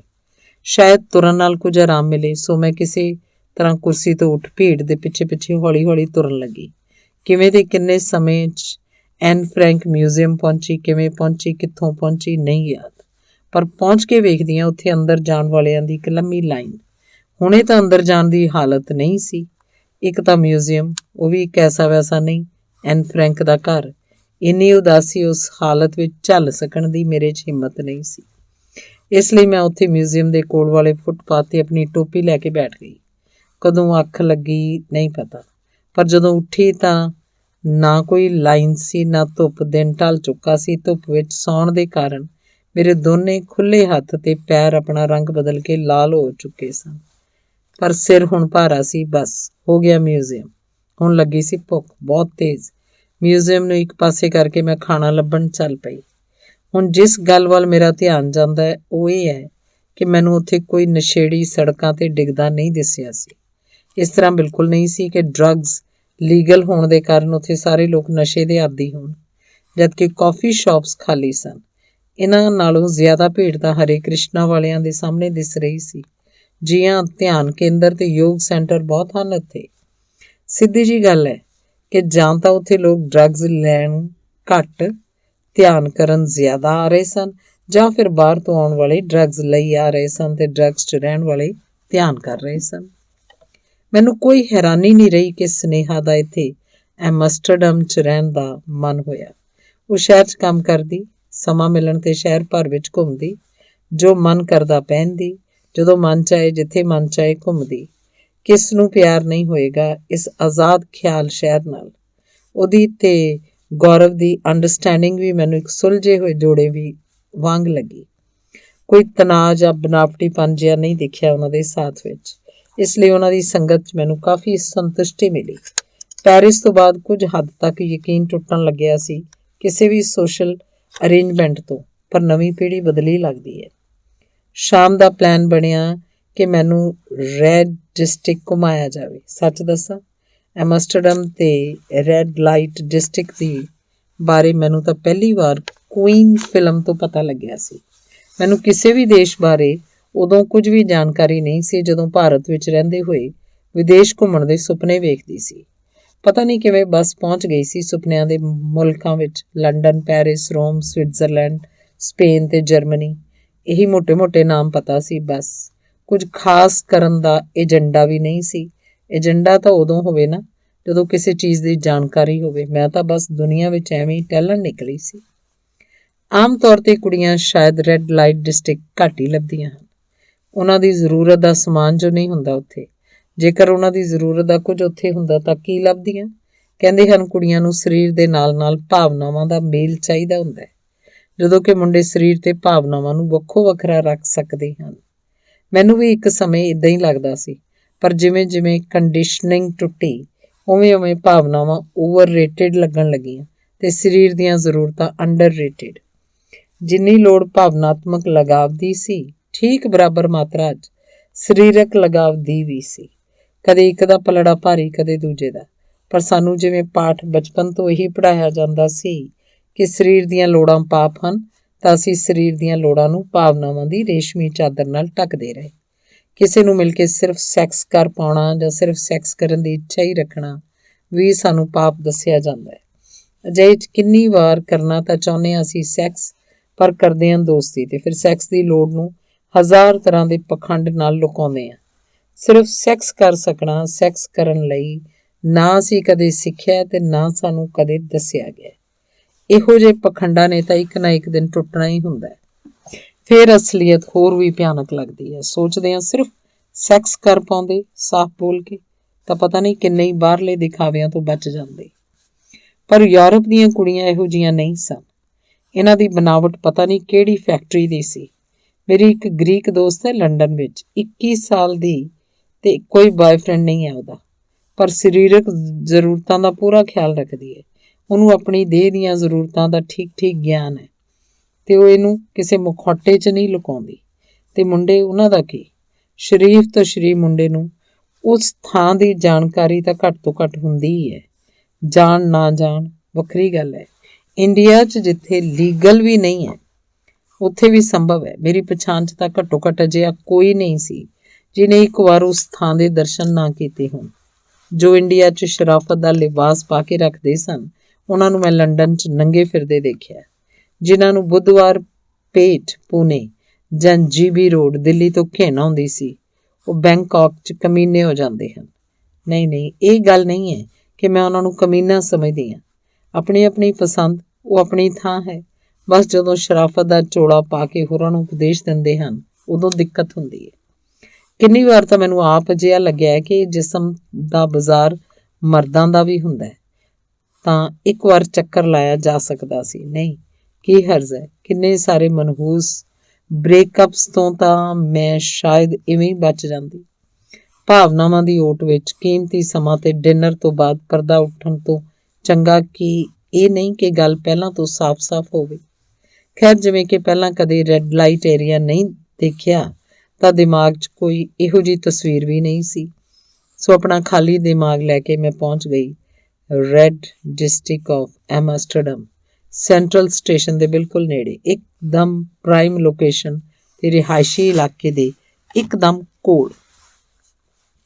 ਉਹਦੀ ਉਮਰ 25-30 ਸਾਲ ਹੋਏਗੀ। ਉਹਦੀ ਖਿੜਕੀ ਅੱਗੇ ਬਹੁਤ ਭੀੜ ਸੀ। ਉਹ ਸਭ ਨੂੰ ਸਰਸਰੀ ਨਿਗਾਹਾਂ ਨਾਲ ਦੇਖਦੀ ਹੈ ਤੇ ਆਪਣੇ ਗਾਹਕ ਪਛਾਣ ਲੈਂਦੀ ਹੈ। ਉਹਨੇ ਕਾਲੇ ਰੰਗ ਦੀ ਜਾਲੀਦਾਰ ਬਰਾ ਤੇ ਪੈਂਟੀ ਪਾਈ ਹੋਈ ਹੈ। ਸਰੀਰ ਬੇਹੱਦ ਕੱਸਿਆ ਹੋਇਆ ਤੇ ਖੂਬਸੂਰਤ ਹੈ। ਉਹ ਬੜੀ ਅਦਾ ਨਾਲ ਅਲੱਗ-ਅਲੱਗ ਅੰਦਾਜ਼ 'ਚ ਮੁੜਦੀ ਹੈ। ਨਜ਼ਰਾਂ ਬਾਰ-ਬਾਰ ਭੀੜ ਨੂੰ ਜਿਵੇਂ ਛਾਣਦੀਆਂ ਹੋਣ। ਮੇਰਾ ਮਨ ਜੀਭ ਭਰ ਕੇ ਉਹਨੂੰ ਦੇਖ ਲੈਣ ਨੂੰ ਕਰਦਾ ਹੈ। ਮੇਰੀਆਂ ਨਜ਼ਰਾਂ ਉਸੇ 'ਤੇ ਟਿਕੀਆਂ ਹਨ, ਪਰ ਉਹ ਮੈਨੂੰ ਦੁਬਾਰਾ ਨਹੀਂ ਦੇਖਦੀ। ਉਹਨੂੰ ਪਤਾ ਹੈ ਕਿ ਮੈਂ ਉਹਦੀ ਕਸਟਮਰ ਨਹੀਂ ਹਾਂ ਤੇ ਉਹ ਤਾਰੀਫ ਕਰਵਾਉਣ ਲਈ ਇੱਥੇ ਖੜੀ ਨਹੀਂ ਹੋਈ। ਫਿਰ ਇੱਕ ਨਜ਼ਰ ਨਾਲ ਉਹਦੀ ਨਜ਼ਰ ਅੜ ਜਾਂਦੀ ਹੈ। ਉਹ ਖਿੜਕੀ ਦੀ ਚਿਟਕਣੀ ਖੋਲ੍ਹਦੀ ਹੈ ਤੇ ਖਿੜਕੀ 'ਤੇ ਪਰਦਾ ਪਾ ਦਿੰਦੀ ਹੈ। ਭੀੜ ਨਾਲ ਅਸੀਂ ਵੀ ਅੱਗੇ ਵੱਧ ਜਾਂਦੇ ਹਾਂ। ਇੱਕ ਨਹਿਰ ਦੇ ਦੋਵੇਂ ਪਾਸੇ ਸੜਕਾਂ ਇੱਕਦਮ ਚਕਾਚੌਂਧ ਭਰੀਆਂ ਰੰਗੀਲੀਆਂ ਹਨ। ਉਹਨਾਂ ਸੜਕਾਂ 'ਤੇ ਸੂਹੇ ਲਾਲ ਤੇ ਗੁਲਾਬੀ ਰੰਗ ਦੀਆਂ 7-8 ਫੁੱਟ ਦੀਆਂ ਸੈਂਕੜੇ ਖਿੜਕੀਆਂ ਹਨ ਤੇ ਉਹਨਾਂ ਖਿੜਕੀਆਂ 'ਚ ਕੁੜੀਆਂ ਖੜੀਆਂ ਹਨ ਤੇ ਕੁੜੀਆਂ ਸਿਰਫ ਮੈਨਕੁਇਨ ਵਾਂਗ ਨਹੀਂ ਖੜੀਆਂ ਹਨ। ਉਹ ਸਭ ਜਿਵੇਂ ਇੱਕ ਲੈਅ 'ਚ ਡੋਲ ਰਹੀਆਂ ਹਨ। ਕੋਈ ਆਪਣੀ ਲਚਕ ਦਿਖਾ ਰਹੀ ਹੈ, ਕੋਈ ਆਪਣੀ ਤਾਕਤ। ਦੁਨੀਆ ਦੇ ਵੱਖੋ ਵੱਖਰੇ ਖੂੰਜਿਆਂ ਤੋਂ ਔਰਤਾਂ ਇੱਥੇ ਆਪਣੇ ਸਰੀਰ ਦਾ ਵਪਾਰ ਕਰਨ ਆਉਂਦੀਆਂ ਹਨ, ਪਰ ਵੱਡੀ ਗਿਣਤੀ ਈਸਟ ਯੂਰਪੀਅਨ ਕੁੜੀਆਂ ਦੀ ਹੈ। ਹੁਣ ਮੈਂ ਥੋੜ੍ਹੇ ਨੈਣ ਨਕਸ਼ ਪਹਿਚਾਨਣ ਲੱਗੀ ਸੀ। ਪਹਿਲਾਂ ਸਾਰੇ ਗੋਰੇ ਅੰਗਰੇਜ਼ ਲੱਗਦੇ ਸੀ। ਇੱਕ ਅੱਧਾ ਚਿਹਰਾ ਸਾਡੇ ਇੱਥੋਂ ਜਿਹਾ ਵੀ ਦਿਖਦਾ ਹੈ, ਪਰ ਹਾਵ ਭਾਵ ਲਗਭਗ ਸਭ ਦਾ ਇੱਕੋ ਜਿਹਾ। ਸਭ ਪੂਰੇ ਕੌਨਫੀਡੈਂਸ ਨਾਲ ਖੜੀਆਂ ਹਨ, ਪਰ ਜੇਕਰ ਕੋਈ ਫੋਟੋ ਖਿੱਚਣ ਦੀ ਕੋਸ਼ਿਸ਼ ਕਰੇ ਤਾਂ ਇੱਕਦਮ ਪਰਦਾ ਖਿੱਚ ਲੈਂਦੀਆਂ ਹਨ। ਜ਼ਰੂਰੀ ਨਹੀਂ ਕਿ ਸਭ ਦੇ ਮਾਂ ਪਿਓ ਤੇ ਸਮਾਜ ਨੂੰ ਪਤਾ ਹੋਵੇ ਉਹਨਾਂ ਦੇ ਧੰਦੇ ਬਾਰੇ। ਉੱਥੇ ਵੈਸੇ ਤਾਂ ਕੋਈ ਫੋਟੋ ਖਿੱਚਦਾ ਨਜ਼ਰ ਆਉਂਦਾ ਹੀ ਨਹੀਂ, ਪਰ ਜੇਕਰ ਕੋਈ ਖਿੱਚਦਾ ਵੀ ਹੈ ਤਾਂ ਬਸ ਨੇੜੇ ਤੇੜੇ ਵਾਲੇ ਇਹੋ ਜਿਹੀਆਂ ਨਜ਼ਰਾਂ ਨਾਲ ਉਹਨੂੰ ਵੇਖਦੇ ਹੈ ਕਿ ਖੁਦ ਸ਼ਰਮ ਆ ਜਾਏ ਉਹਨੂੰ। ਕੋਈ ਉਹਨਾਂ ਕੁੜੀਆਂ ਨਾਲ ਬਦਤਮੀਜ਼ੀ ਨਾਲ ਪੇਸ਼ ਆਉਂਦਾ ਨਹੀਂ ਦਿਸਦਾ। ਕੋਈ ਪੁਲਿਸ ਵੀ ਕਿਤੇ ਦਿਸਦੀ ਤਾਂ ਨਹੀਂ ਹੈ, ਪਰ ਸੁਣਿਆ ਹੈ ਕਿ ਕੋਈ ਬਦਤਮੀਜ਼ੀ ਕਰੇ ਤਾਂ ਆਉਣ 'ਚ ਸਮਾਂ ਵੀ ਨਹੀਂ ਲਾਉਂਦੀ। ਸਭ ਕੁੜੀਆਂ ਆਪਣੇ ਆਪਣੇ ਅੰਦਾਜ਼ 'ਚ ਗਾਹਕਾਂ ਨੂੰ ਖਿੱਚਣ ਦੀ ਕੋਸ਼ਿਸ਼ ਕਰ ਰਹੀਆਂ ਹਨ। ਕੋਈ ਹੰਟਰ ਲੈ ਕੇ ਖੜੀ ਹੈ ਤੇ ਕੋਈ ਗੁਲਾਬ ਦਾ ਫੁੱਲ, ਕੋਈ ਡਾਕਟਰ ਦੇ ਲਿਬਾਸ ਵਿੱਚ ਤੇ ਕੋਈ ਪੁਲਿਸ ਵਾਲੇ ਦੇ। ਸਭ ਤਰ੍ਹਾਂ ਦੇ ਖੇਡ ਹਨ ਇੱਥੇ। ਹਰ ਮਰਦ ਨੂੰ ਲੁਭਾਉਣ ਦੇ ਤਰੀਕੇ ਹਨ ਇਹਨਾਂ ਕੋਲ। ਤਾਂ ਹੀ ਸ਼ਾਇਦ ਦੋਨੋਂ ਪਾਸੇ ਦੀਆਂ ਸੜਕਾਂ ਤੇ ਸੈਂਕੜਿਆਂ ਦੀ ਭੀੜ ਲੱਗੀ ਹੈ। ਕੁਝ ਖਿੜਕੀਆਂ ਇੱਕਦਮ ਖਾਲੀ ਹਨ ਤੇ ਕੁਝ ਅੱਗੇ ਲਾਈਨ ਲੱਗੀ ਹੈ। ਉਹ ਖਿੜਕੀਆਂ ਜਿਨ੍ਹਾਂ ਅੱਗੇ ਲਾਈਨ ਨਹੀਂ ਹੈ ਉਹਨਾਂ ਵਿੱਚ ਜ਼ਿਆਦਾਤਰ ਅਧੇੜ ਉਮਰ ਦੀਆਂ ਔਰਤਾਂ ਹਨ, ਪਰ ਰੇਟ ਉਹਨਾਂ ਦਾ ਵੀ ਉਹੀ ਹੈ। ਉਹਨਾਂ ਦੇ ਚਿਹਰੇ ਮੈਂ ਪੜ੍ਹ ਨਹੀਂ ਪਾਉਂਦੀ ਹਾਂ। ਉਹ ਜ਼ਿਆਦਾ ਹਿਲਜੁਲ ਨਹੀਂ ਰਹੀਆਂ, ਨਾ ਜ਼ਿਆਦਾ ਕਿਸੇ ਨੂੰ ਰੋਕਣ ਦੀ ਕੋਸ਼ਿਸ਼ ਕਰਦੀਆਂ ਹਨ। ਮੈਂ ਸੋਚਦੀ ਹਾਂ ਕਿ ਇਹ ਇੱਥੇ ਕਿਉਂ ਖੜੀਆਂ ਹਨ। ਇਸ ਜਵਾਨ ਬਾਜ਼ਾਰ 'ਚ ਇਹਨਾਂ ਦਾ ਕੌਣ ਖਰੀਦਦਾਰ ਹੈ। ਸ਼ਾਇਦ ਉਹ ਦਿਨ ਵਿੱਚ ਕੁਝ ਹੋਰ ਕੰਮ ਕਰਦੀਆਂ ਹੋਣਗੀਆਂ ਤੇ ਇਹ ਸਿਰਫ ਪਾਰਟ ਟਾਈਮ ਜੌਬ ਹੋਏਗੀ। ਕੁੜੀਆਂ 'ਚੋਂ ਬਹੁਤ ਸਾਰੀਆਂ ਸਵੇਰੇ ਕਾਲਜ ਜਾਂਦੀਆਂ ਹਨ ਤੇ ਸ਼ਾਮ ਨੂੰ ਇੱਧਰ ਖਿੜਕੀ 'ਚ ਹੁੰਦੀਆਂ ਹਨ। ਪਤਾ ਨਹੀਂ ਇਸ ਖਿੜਕੀ ਦਾ ਕਿਰਾਇਆ ਕਿੰਨਾ ਹੈ। ਮੈਂ ਇੱਕ ਖਾਲੀ ਖਿੜਕੀ 'ਚੋਂ ਹੈਲੋ ਕਹਿੰਦੀ ਹਾਂ ਤਾਂ ਫਟਾਫਟ ਚਿਟਕਣੀ ਖੋਲ੍ਹ ਦਿੰਦੀ ਹੈ। ਉਹਨੂੰ ਪਤਾ ਹੈ ਕਿ ਮੈਂ ਗਾਹਕ ਨਹੀਂ, ਪਰ ਉਹ ਫਿਰ ਵੀ ਆਰਾਮ ਨਾਲ ਹੱਸਦੀ ਹੈ, ਹੌਲੀ ਹੈਲੋ ਕਹਿੰਦੀ ਹੈ। ਜਦ ਮੈਂ ਉਹਦੇ ਸੈਂਡਲਾਂ ਦੀ ਤਾਰੀਫ ਕਰਦੀ ਹਾਂ ਤਾਂ ਖੁਸ਼ ਹੁੰਦੀ ਹੈ ਤੇ ਕਿੱਥੋਂ ਲਏ ਹਨ ਆਪਣੀ ਟੁੱਟੀ ਫੁੱਟੀ ਅੰਗਰੇਜ਼ੀ 'ਚ ਵੀ ਦੱਸਦੀ ਹੈ। ਫਿਰ ਮੁੰਡਿਆਂ ਦੇ ਇੱਕ ਝੁੰਡ ਨੂੰ ਆਉਂਦਾ ਵੇਖ ਚਿਟਕਣੀ ਬੰਦ ਕਰ ਦਿੰਦੀ ਹੈ। ਉਸ ਤੋਂ ਬਾਅਦ ਉਹ ਫਿਰ ਮੈਨੂੰ ਨਹੀਂ ਦੇਖਦੀ। ਮੈਂ ਕੁਛ ਦੇਰ ਰੁਕਦੀ ਹਾਂ ਤੇ ਅੱਗੇ ਚਲੀ ਜਾਂਦੀ ਹਾਂ। ਹਰ ਖਿੜਕੀ ਵਿੱਚ ਗੁਜ਼ਾਰੇ 30 ਮਿੰਟ ਦਾ ਰੇਟ 50 ਯੂਰੋ ਹੈ। ਭੀੜ ਵਾਲੇ ਖਿੜਕੀ ਦੇ ਬਾਹਰ ਖੜੇ ਕੁਝ ਜਵਾਨ ਮੁੱਲ ਤਾਰਨ ਦੀ ਕੋਸ਼ਿਸ਼ ਕਰਦੇ ਹਨ ਤਾਂ ਉਹਨਾਂ ਨੂੰ ਅੱਗੇ ਜਾਣ ਲਈ ਕਹਿੰਦੀ ਹੈ। ਇਹ ਜਵਾਨ ਵੀ ਬਹੁਤ ਦਿਲ ਖਿੱਚਵੇਂ ਹਨ। ਸ਼ਾਇਦ ਇਸੇ ਲਈ ਰੇਟ ਘੱਟ ਕਰਾਉਣ ਦੀ ਆਸ ਕਰ ਰਹੇ ਹਨ, ਪਰ ਉਸ ਲਈ ਉਹ ਸਿਰਫ ਗਾਹਕ ਹਨ। ਸ਼ਾਇਦ ਉਹਨੂੰ ਆਪਣੇ ਸਮੇਂ ਦੀ ਕੀਮਤ ਪਤਾ ਹੈ ਤੇ ਉਹ ਇੱਥੇ ਮੌਜ ਲਈ ਵੀ ਨਹੀਂ ਆਈ ਹੈ। ਉਹਨੇ ਖਿੜਕੀ ਦਾ ਕਿਰਾਇਆ ਵੀ ਦੇਣਾ। ਸਭ ਦਾ ਇੱਕ ਰੇਟ ਫਿਕਸ ਹੈ। ਕਿਸੇ ਵੀ ਹੋਰ ਵਪਾਰ ਦੀ ਤਰ੍ਹਾਂ ਉਹਨਾਂ ਦੀ ਵੀ ਰਸੀਦ ਹੁੰਦੀ ਹੈ। ਚਾਹੇ ਤੁਸੀਂ ਇਹ ਰਸੀਦ ਆਪਣੇ ਟੈਕਸ ਰਿਟਰਨ 'ਚ ਦਿਖਾਓ ਜਾਂ ਨਾ ਦਿਖਾਓ, ਇਹ ਕੁੜੀਆਂ ਜ਼ਰੂਰ ਦਿਖਾਉਂਦੀਆਂ ਹਨ ਤੇ ਬਾਕਾਇਦਾ ਟੈਕਸ ਫਾਈਲ ਕਰਦੀਆਂ ਹਨ। ਹਰ ਤਰ੍ਹਾਂ ਦੇ ਲੋਕ ਨਜ਼ਰ ਆਉਂਦੇ ਹਨ ਇੱਥੇ, ਬੁੱਢੇ, ਜਵਾਨ, ਕੋਟ ਪੈਂਟ ਵਾਲੇ ਵੀ, ਜੋ ਸਿੱਧੇ ਮੀਟਿੰਗ ਤੋਂ ਬਾਅਦ ਇੱਥੇ ਆ ਗਏ ਹਨ। ਸ਼ਾਇਦ ਕੁਝ ਜੋੜੇ ਵੀ ਹਨ ਜੋ ਇੱਕ ਦੂਜੇ ਦਾ ਹੱਥ ਫੜ ਕੇ ਖਿੜਕੀਆਂ ਵੇਖ ਰਹੇ ਹਨ। ਸ਼ਾਇਦ ਆਪਣੀ ਕਿਸਮਤ 'ਤੇ ਖੁਸ਼ ਹਨ, ਆਪਣੇ ਗਾਹਕ ਨਾ ਹੋਣ ਦੇ ਗਰੂਰ ਵਿੱਚ। ਉਹਨਾਂ ਕੋਲ ਫਿਜ਼ੀਕਲ ਇਮੋਸ਼ਨਲ ਕੰਟੈਕਟ ਦੋਵਾਂ ਦਾ ਇੰਤਜ਼ਾਮ ਹੈ, ਤਾਂ ਕਿ ਜੋ ਗਾਹਕ ਹਨ ਉਹਨਾਂ ਦੀ ਬੀਵੀ ਦਾ ਗਰਲਫ੍ਰੈਂਡ ਨਹੀਂ ਹੈ, ਉਹਨਾਂ ਦੀ ਬੀਵੀ ਜਾਂ ਗਰਲਫ੍ਰੈਂਡ ਨਹੀਂ ਹੈ, ਸਾਰਿਆਂ ਦੀ। ਤੇ ਜੇਕਰ ਹੈ ਤਾਂ ਫਿਰ ਉਹ ਕੀ ਲੱਭਣ ਆਏ ਹਨ ਇੱਥੇ? ਰੋਮਾਂਸ, ਕੁਝ ਵੱਖਰਾ ਪਾਉਣ ਦੀ ਭੁੱਖ। ਅਸੀਂ ਵੀ ਤਾਂ ਬਾਜ਼ਾਰ 'ਚ ਐਵੇਂ ਹੀ ਫਿਰਦੇ ਹਾਂ। ਘਰ 'ਚ 10 ਜੋੜੇ ਜੁੱਤੇ ਹੋਣ, ਇੱਕ ਹੋਰ ਲੈ ਆਉਂਦੇ ਹਾਂ, 2 ਬੈਗ ਹੋਣ, ਇੱਕ ਹੋਰ ਲੈ ਆਉਂਦੇ ਹਾਂ। ਕੁਛ ਨਹੀਂ ਤਾਂ ਬਸ ਦੇਖਣ ਪਹੁੰਚ ਜਾਂਦੇ ਹਾਂ। ਇੱਕ ਤਰ੍ਹਾਂ ਦੀ ਵੇਸਵਾ ਬਿਰਤੀ ਉਹ ਵੀ ਤਾਂ ਹੈ ਕਿ ਨਹੀਂ? ਅਯਾਸ਼ੀ ਸਿਰਫ ਦੇਹ ਦੀ ਨਹੀਂ ਹੁੰਦੀ, ਉਹਦਾ ਸੰਬੰਧ ਕਿਸੇ ਵੀ ਤਰ੍ਹਾਂ ਦੇ ਉਪਭੋਗ ਤੇ ਬਹੁਲਤਾ ਜਾਂ ਉਹਦੀ ਮਨਮਰਜ਼ੀ ਤੋਂ ਹੈ। ਇਸ ਬਾਜ਼ਾਰ 'ਚ ਕੁਝ ਲੋਕ ਸਿਰਫ ਦੇਖਣ ਤੇ ਕੁਝ ਖਰੀਦਣ ਆ ਜਾਂਦੇ ਹਨ। ਥਾਂ ਥਾਂ ਸੈਕਸ ਟਾਇਜ਼ ਦੀਆਂ ਦੁਕਾਨਾਂ ਹਨ। ਦੁਕਾਨਾਂ 'ਚ ਰੰਗ ਬਿਰੰਗੇ ਬੁਲਬੁਲਿਆਂ ਵਾਂਗ ਬੜੀਆਂ ਚੀਜ਼ਾਂ ਟੰਗੀਆਂ ਹਨ। ਖਿੜਕੀਆਂ 'ਚ ਖੜੀਆਂ ਕੁੜੀਆਂ ਹਨ ਤਾਂ ਲਾਈਵ ਪੋਰਨ ਦੀਆਂ ਦੁਕਾਨਾਂ ਵੀ ਹਨ। ਮਤਲਬ ਕਿ ਸਭ ਕੁਝ ਕਾਇਦੇ 'ਚ ਹੈ। ਮੈਨੂੰ ਤਾਂ ਉਹਨਾਂ ਕੁੜੀਆਂ ਤੇ ਦਇਆ ਹੁੰਦੀ ਹੈ ਤੇ ਨਾ ਹੀ ਉਹਨਾਂ ਤੋਂ ਨਫ਼ਰਤ ਹੁੰਦੀ ਹੈ। ਮੈਂ ਉਹਨਾਂ ਨੂੰ ਸਮਝਣ ਦੀ ਕੋਸ਼ਿਸ਼ ਕਰਦੀ ਹਾਂ, ਪਰ ਉਹ ਸਮਰੱਥਾ ਵੀ ਮੇਰੇ 'ਚ ਨਹੀਂ ਹੈ। ਮੈਂ ਜਿਵੇਂ ਉਹਨਾਂ ਦੇ ਸੰਮੋਹਨ ਵਿੱਚ ਹਾਂ। ਮੈਂ ਉਹਨਾਂ ਗਲੀਆਂ ਦੇ 15 ਚੱਕਰ ਲਾ ਚੁੱਕੀ ਹਾਂ, ਪਰ ਬਾਹਰ ਨਹੀਂ ਨਿਕਲ ਪਾਉਂਦੀ। ਇਹ ਪਤਾ ਹੁੰਦੇ ਹੋਏ ਵੀ ਕਿ ਬਾਜ਼ਾਰ 'ਚ ਹਰ ਨਜ਼ਰ ਉਹਨਾਂ ਨੂੰ ਲੱਭ ਰਹੀ ਹੈ। ਆਖਰ ਉਹ ਕਿਵੇਂ ਇੰਨੀ ਗ੍ਰੇਸ ਨਾਲ ਖੜੀਆਂ ਹਨ? ਮੈਨੂੰ ਥੋੜ੍ਹੀ ਦਇਆ ਉਹਨਾਂ ਗਾਹਕਾਂ 'ਤੇ ਆਉਂਦੀ ਹੈ। ਆਖਰ ਕਿਵੇਂ ਚੁਣਨਗੇ ਉਹ ਇਸ ਸੰਮੋਹਨ ਦੇ ਜਾਲ 'ਚੋਂ ਆਪਣੀ ਪਸੰਦ? ਰੈੱਡ ਲਾਈਟ ਡਿਸਟ੍ਰਿਕਟ ਤਾਂ ਸਾਡੇ ਦੇਸ਼ ਵਿੱਚ ਵੀ ਹੈ, ਪਰ ਉੱਥੇ ਚੰਗੀਆਂ ਕੁੜੀਆਂ ਐਵੇਂ ਨਹੀਂ ਘੁੰਮਦੀਆਂ। ਉਸ ਇਲਾਕੇ ਤੋਂ ਬਚ ਬਚਾ ਕੇ ਨਿਕਲਣ ਦੀ ਸਿੱਖਿਆ ਸਾਨੂੰ ਦਿੱਤੀ ਜਾਂਦੀ ਹੈ। ਇਸ ਵਾਰ ਜਾਵਾਂਗੀ ਤਾਂ ਘੁੰਮਾਂਗੀ ਜ਼ਰੂਰ। ਹੁਣ ਮੈਂ ਚੰਗੀਆਂ ਕੁੜੀਆਂ ਦੀ ਗਿਣਤੀ 'ਚ ਆਉਣ ਤੋਂ ਤਾਂ ਵੈਸੇ ਵੀ ਰਹੀ। ਫਿਲਹਾਲ ਇੱਥੇ ਹੈਰਾਨ ਇਸ ਗੱਲ ਤੋਂ ਜ਼ਿਆਦਾ ਕਿ ਪੋਰਨ ਦਾ ਖੁੱਲ੍ਹਾ ਬਾਜ਼ਾਰ ਹੁੰਦੇ ਹੋਏ ਵੀ ਲੋਕ ਸ਼ਾਲੀਨ ਹਨ। ਰਾਹ ਜਾਂਦੀਆਂ ਕੁੜੀਆਂ ਨੂੰ ਟੁੱਟ ਕੇ ਨਹੀਂ ਸੀ ਪੈਂਦੇ, ਉਹਨਾਂ ਨਾਲ ਕੋਈ ਗਲਤ ਹਰਕਤ ਨਹੀਂ ਸੀ ਕਰਦੇ। ਉਹ ਆਪਣੀ ਮਰਜ਼ੀ ਦੀ ਦੁਕਾਨ ਚੁਣ ਕੇ ਅੰਦਰ ਜਾਂਦੇ ਹਨ। ਉਹਨਾਂ ਨੂੰ ਪਤਾ ਹੈ ਕਿ ਉਹ ਕੀ ਲੱਭ ਰਹੇ ਹਨ ਜਾਂ ਕੀ ਚਾਹੁੰਦੇ ਹਨ। ਡੱਚ ਸਕੂਲਾਂ 'ਚ ਪਹਿਲੀ ਕਲਾਸ ਤੋਂ ਬੱਚੀਆਂ ਤੇ ਬੱਚਿਆਂ ਨੂੰ ਸੈਕਸ ਐਜੂਕੇਸ਼ਨ ਦਿੱਤੀ ਜਾਂਦੀ ਹੈ। ਕੀ ਹੁੰਦਾ ਹੈ ਜਦੋਂ ਤੁਸੀਂ ਕਿਸੇ ਨੂੰ ਪਸੰਦ ਕਰਦੇ ਹੋ ਜਾਂ ਜਦੋਂ ਤੁਹਾਨੂੰ ਗਲ ਨਾਲ ਲਾਉਂਦਾ ਹੈ, ਗਲਵੱਕੜੀ ਪਾਉਂਦਾ ਹੈ, ਕੀ ਉਹਨਾਂ ਨੂੰ ਕਦੇ ਪਿਆਰ ਹੋਇਆ? ਕੀ ਹੁੰਦਾ ਹੈ ਪਿਆਰ? ਪਿਆਰ 'ਚ ਹੁੰਦੇ ਆ ਤਾਂ ਕਿਵੇਂ ਲੱਗਦਾ ਹੈ? ਕਦੇ ਕਿਸੇ ਨੂੰ ਛੂਹਣ ਨੂੰ ਦਿਲ ਕਰਦਾ ਹੈ? ਸਕੂਲ 'ਚ ਜ਼ਿੰਦਗੀ ਦੇ ਇਹਨਾਂ ਸਾਰੇ ਸਵਾਲਾਂ 'ਤੇ ਵਧੀਆ ਗੱਲਬਾਤ ਹੁੰਦੀ ਹੈ। ਉਮਰ ਦੇ ਨਾਲ ਨਾਲ ਸਰੀਰ ਦੇ ਬਦਲਾਵ ਦੇ ਬਾਰੇ 'ਚ ਵੀ ਦੱਸਿਆ ਜਾਂਦਾ ਹੈ, ਕਿਉਂ ਖੁਦ ਨੂੰ ਛੂਹ ਲੈਣ ਨੂੰ ਮਨ ਕਰਦਾ ਹੈ। ਸੈਕਸ ਕੀ ਹੁੰਦਾ ਹੈ, ਕਿਸ ਉਮਰ 'ਚ ਕਰਨਾ ਚਾਹੀਦਾ ਹੈ, ਕੀ ਸਾਵਧਾਨੀਆਂ ਵਰਤਣੀਆਂ ਚਾਹੀਦੀਆਂ, ਕਿਸੇ ਦਾ ਛੂਹਣਾ ਤੁਹਾਨੂੰ ਚੰਗਾ ਨਾ ਲੱਗੇ ਤਾਂ ਕੀ ਕਰਨਾ ਚਾਹੀਦਾ ਹੈ, ਕਿਸ ਨਾਲ ਗੱਲ ਕਰਨੀ ਚਾਹੀਦੀ ਹੈ, ਕੋਈ ਚੰਗਾ ਲੱਗਣੋਂ ਹਟ ਜਾਏ ਤਾਂ ਉਹਨੂੰ ਕਿਵੇਂ ਦੱਸਿਆ ਜਾਏ, ਇੱਕ ਦੂਜੇ ਦੇ ਮਨ ਮੁਟਾਵ ਦੇ ਸਮੇਂ ਕਿਵੇਂ ਮਦਦ ਕਰਨੀ ਚਾਹੀਦੀ ਹੈ। ਇਸ ਸਭ ਬਾਰੇ ਕਲਾਸ ਦੇ ਅਧਿਆਪਕ ਆਪਣੇ ਵਿਦਿਆਰਥੀਆਂ ਨਾਲ ਗੱਲ ਕਰਦੇ ਹਨ। ਇੱਥੇ ਕਿਸੇ ਮੁੰਡੇ ਨੂੰ ਕਿਸੇ ਕੁੜੀ ਨਾਲ ਗੱਲ ਕਰਨ 'ਤੇ ਕੋਈ ਸਜ਼ਾ ਨਹੀਂ ਦਿੱਤੀ ਜਾਂਦੀ। ਮੁੰਡੇ ਕੁੜੀਆਂ ਨੂੰ ਵੱਖੋ ਵੱਖ ਨਹੀਂ ਬਿਠਾਇਆ ਜਾਂਦਾ। ਉਹਨਾਂ ਨੂੰ ਆਪਣੇ ਸਰੀਰ ਦੀਆਂ ਜ਼ਰੂਰਤਾਂ ਪ੍ਰਤੀ ਜਾਗਰੂਕ ਕੀਤਾ ਜਾਂਦਾ ਹੈ। ਦੇਹ ਤੇ ਭਾਵਨਾ ਦੀ ਸਮਝ ਨਾਲ ਜੁੜੇ ਹੋਏ ਉਹਨਾਂ ਦੇ ਸਵਾਲਾਂ ਲਈ ਉਹਨਾਂ ਨੂੰ ਦੁਰਕਾਰਿਆ ਨਹੀਂ ਜਾਂਦਾ। ਦੁਨੀਆ ਨੂੰ ਅਸੀਂ ਕਾਮ ਸੂਤਰ ਦਿੱਤਾ ਤੇ ਆਪਣੇ ਸਮਾਜ 'ਚ ਅਸੀਂ ਇਸ 'ਤੇ ਗੱਲ ਕਰਨ ਤੋਂ ਕੰਨੀ ਕਤਰਾ ਰਹੇ ਹਾਂ। ਇਹਨੂੰ ਬੰਦ ਹਨੇਰੇ 'ਚ ਕਮਰੇ ਦਾ ਰਹੱਸ ਬਣਾਈ ਰੱਖਣ 'ਤੇ ਉਤਾਰੂ ਹਾਂ, ਜਿਸ ਵਿੱਚੋਂ ਸਮਾਜ ਨਿਕਲਣਾ ਚਾਹੁੰਦਾ ਹੈ। ਕਾਮ ਨੂੰ ਦਬਾਉਣ ਦੀ ਬਜਾਏ ਜੇਕਰ ਇਹਨੂੰ ਢੰਗ ਨਾਲ ਪੜ੍ਹਾਇਆ ਜਾਵੇ, ਦੱਸਿਆ ਤੇ ਸਿਖਾਇਆ ਜਾਏ ਤਾਂ ਨਿਸ਼ਚਿਤ ਰੂਪ ਨਾਲ ਸਮਾਜ ਦੀ ਮਾਨਸਿਕਤਾ ਬਦਲੇਗੀ, ਨਿਰੋਗ ਰਹੇਗੀ। ਸਮਝ ਕੇ ਹੀ ਕਿਸੇ ਚੀਜ਼ ਤੋਂ ਉੱਪਰ ਉੱਠਿਆ ਜਾ ਸਕਦਾ। ਇਹ ਕੀ ਗੱਲ ਹੋਈ? ਸਾਡੇ ਕੋਲ ਕਾਮ ਸੂਤਰ ਤੇ ਖੁਜਰਾਓ ਦੀਆਂ ਗੁਫਾਵਾਂ ਤਾਂ ਹਨ, ਪਰ ਸਾਡੀਆਂ ਅੱਖਾਂ ਬੰਦ ਤੇ ਇੱਛਾਵਾਂ ਪਸਤ। ਅਸੀਂ ਗਿਆਨੀ ਹਾਂ, ਇਸ ਲਈ ਦੁਨੀਆ ਸਾਡੇ ਕੋਲੋਂ ਸਿੱਖੇ। ਇਹਦਾ ਅਰਥ ਇਹ ਤਾਂ ਨਹੀਂ ਕਿ ਅਸੀਂ ਦੁਨੀਆ ਤੋਂ ਕੁਝ ਨਾ ਸਿੱਖੀਏ।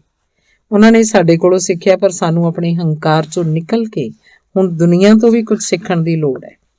ਤੇ ਐਮਸਟਰਡਮ ਇੱਕ ਮਿਸਾਲ ਹੈ, ਜਿਵੇਂ ਮੈਂ ਉਹਨੂੰ ਦੇਖਿਆ। ਅੱਗੇ ਮੈਂ ਜਾਣਾ ਸੀ ਬਰਲਿਨ। ਆਪਣੀ ਯਾਤਰਾ ਦੀ ਯੋਜਨਾ ਬਣਾਉਣ ਵੇਲੇ ਲੰਡਨ 'ਚ ਜਦੋਂ ਮੈਂ ਆਪਣੇ ਘਰ 'ਚ ਲੱਗੇ, ਦੁਨੀਆ ਦੇ ਨਕਸ਼ੇ ਸਾਹਮਣੇ ਖੜੀ ਸੀ ਤਾਂ ਯੂਰਪ ਦੇ ਸ਼ਹਿਰਾਂ ਦਾ ਇੱਕ ਗੋਲਾ ਬਣਾਇਆ, ਅੰਦਰੂਨੀ ਚੱਕਰ ਵਰਗਾ। ਨਕਸ਼ੇ ਤੋਂ ਸਭ ਕੁਝ ਬੜਾ ਸੁਖਾਲਾ ਲੱਗਦਾ ਹੈ। ਯੂਰਪ ਤਾਂ ਇੱਕ ਬੰਦ ਮੁੱਠੀ 'ਚ ਆ ਜਾਂਦਾ ਹੈ, ਸੋ ਸਾਰਾ ਕੁਝ ਇੱਕਦਮ ਸੰਭਵ ਲੱਗਦਾ ਹੈ। ਜ਼ਿਆਦਾਤਰ ਦੇਸ਼ 1-2 ਘੰਟਿਆਂ ਦੀ ਦੂਰੀ 'ਤੇ ਹੀ ਹਨ। ਉਂਝ ਐਮਸਟਰਡਮ ਜਰਮਨੀ ਤੋਂ ਜ਼ਿਆਦਾ ਦੂਰ ਨਹੀਂ ਹੈ, ਪਰ ਬਰਲਿਨ ਇੱਕਦਮ ਜਰਮਨੀ ਦੇ ਪੂਰਬੀ ਕੋਨੇ 'ਚ ਪੈਂਦਾ ਹੈ, ਇਸ ਲਈ ਰਾਹ ਲੰਬਾ ਸੀ। ਸੰਯੋਗ ਚੰਗਾ ਹੋਇਆ ਕਿ ਬਰਲਿਨ ਜਾ ਰਹੇ ਇੱਕ ਜੋੜੇ ਨਾਲ ਮੈਨੂੰ ਲਿਫਟ ਮਿਲ ਗਈ। ਰਹਿਣ ਲਈ ਇੱਕ ਘਰ ਮਿਲ ਗਿਆ ਸੀ, ਕਾਊਚ ਸਫਰਿੰਗ 'ਤੇ। ਬਸ ਹੁਣ ਜਾਣਾ ਸੀ। ਅਗਲਾ 6ਵਾਂ ਲੇਖ ਹੈ ਬਰਲਿਨ ਇੱਕ ਮਾਫੀ ਮੰਗਦਾ ਸ਼ਹਿਰ। ਐਮਸਟਰਡਮ ਤੋਂ ਬਰਲਿਨ 7-8 ਘੰਟਿਆਂ ਦਾ ਸਫ਼ਰ ਸੀ। ਸੁੱਤੇ ਹੋਈ ਬੀਤਿਆ। ਜਿਸ ਜੋੜੇ ਨਾਲ ਮੈਨੂੰ ਲਿਫਟ ਮਿਲੀ ਸੀ ਉਹ ਬੇਹੱਦ ਚੁੱਪਚਾਪ ਸੀ। ਗੱਡੀ 'ਚ ਜਿਸ ਦੂਸਰੀ ਕੁੜੀ ਨੂੰ ਲਿਫਟ ਮਿਲੀ ਸੀ ਉਹ ਵੀ ਕਾਲਾ ਚਸ਼ਮਾ ਲਾ ਕੇ ਸੌਂ ਗਈ ਸੀ। ਲੱਗਦਾ ਸੀ ਸਾਰੇ ਪਾਰਟੀ ਕਰਕੇ ਥੱਕੇ ਹੋਏ ਹਨ ਤੇ ਵਾਪਸ ਕੰਮ ਤੇ ਜਾਣ ਤੋਂ ਪਹਿਲਾਂ ਨੀਂਦ ਪੂਰੀ ਕਰਨਾ ਚਾਹੁੰਦੇ ਹਨ। ਸਫ਼ਰ ਬੋਝ ਲੱਗ ਰਿਹਾ ਸੀ। ਫਿਰ ਮੇਰੀ ਵੀ ਅੱਖ ਲੱਗ ਗਈ। ਜਦੋਂ ਅੱਖ ਖੁੱਲੀ ਤਾਂ ਅਸੀਂ ਬਰਲਿਨ ਤੋਂ 3 ਘੰਟੇ ਦੂਰ ਸੀ ਤੇ ਚਾਹ ਪਾਣੀ ਦੇ ਲਈ ਗੱਡੀ ਇੱਕ ਵੱਡੇ ਸਾਰੇ ਹਾਈਵੇ ਢਾਬੇ ਦੇ ਸਾਹਮਣੇ ਰੋਕ ਦਿੱਤੀ। ਉੱਥੇ ਵੀ ਆਪਣੇ ਢਾਬਿਆਂ ਦੀ ਤਰ੍ਹਾਂ ਦਰਜਨਾਂ ਵੱਡੇ ਵੱਡੇ ਟਰੱਕ ਖੜੇ ਸਨ। ਲੱਗਦਾ ਹੈ ਟਰੱਕਾਂ ਤੋਂ ਬਿਨਾਂ ਕਿਸੇ ਵੀ ਦੇਸ਼ ਦਾ ਕੰਮ ਨਹੀਂ ਚੱਲਦਾ। ਯੂਰਪ ਵਿੱਚ ਪਿਸ਼ਾਬ ਘਰ ਵਰਤਣ ਤੇ 50 ਸੈਂਟ ਲੱਗਦੇ ਹਨ। ਇੱਕ ਟੋਕਨ ਮਿਲਦਾ ਹੈ ਮਸ਼ੀਨ ਤੋਂ 50 ਸੈਂਟ ਦਾ। ਫਿਰ ਉਸ ਟੋਕਨ ਨਾਲ ਦਰਵਾਜ਼ਾ ਖੁੱਲਦਾ ਹੈ ਤੇ ਰਸੀਦ ਵੀ ਮਿਲਦੀ ਹੈ। ਜੇਕਰ ਤੁਸੀਂ ਉਸ ਢਾਬੇ ਤੋਂ ਚਾਹ ਲੈਂਦੇ ਹੋ ਤਾਂ ਉਹ ਰਸੀਦ ਦਿਖਾ ਕੇ 50 ਸੈਂਟ ਵਾਪਸ ਲੈ ਸਕਦੇ ਹੋ। ਅੱਖਾਂ ਮਲਦੇ ਨੀਂਦ ਤੋਂ ਉੱਠਦੇ ਸਮੇਂ ਦੀ ਧੁੰਦਲੀ ਜਿਹੀ ਯਾਦ ਹੈ ਉਸ ਢਾਬੇ ਦੀ। ਸਿਰਫ ਇੰਨਾ ਕਿ ਉਹ ਬਹੁਤ ਵੱਡਾ ਸੀ। ਉੱਥੇ ਸੁਪਰ ਮਾਰਕੀਟ ਵਾਂਗ ਸਮਾਨ ਲੱਗਿਆ ਹੋਇਆ ਸੀ। ਚਾਹ ਕੌਫੀ ਦੀਆਂ ਮਸ਼ੀਨਾਂ ਲੱਗੀਆਂ ਹੋਈਆਂ ਸਨ। ਮੈਨੂੰ ਮਹਿਸੂਸ ਹੋਇਆ ਕਿ ਇਹ ਹੈ ਜਰਮਨੀ। ਇੱਥੇ ਸਭ ਕੁਝ ਬਹੁਤ ਸਲੀਕੇ ਨਾਲ ਸੀ। ਮੈਂ ਹੁਣ ਤੱਕ ਜਿੰਨਾ ਯੂਰਪ ਦੇਖਿਆ ਸੀ ਇਹ ਉਸ ਤੋਂ ਵੀ ਸਾਫ਼ ਸੀ। ਇੱਥੋਂ ਦਾ ਅਹਿਸਾਸ ਕੁਝ ਵੱਖਰਾ ਹੀ ਸੀ।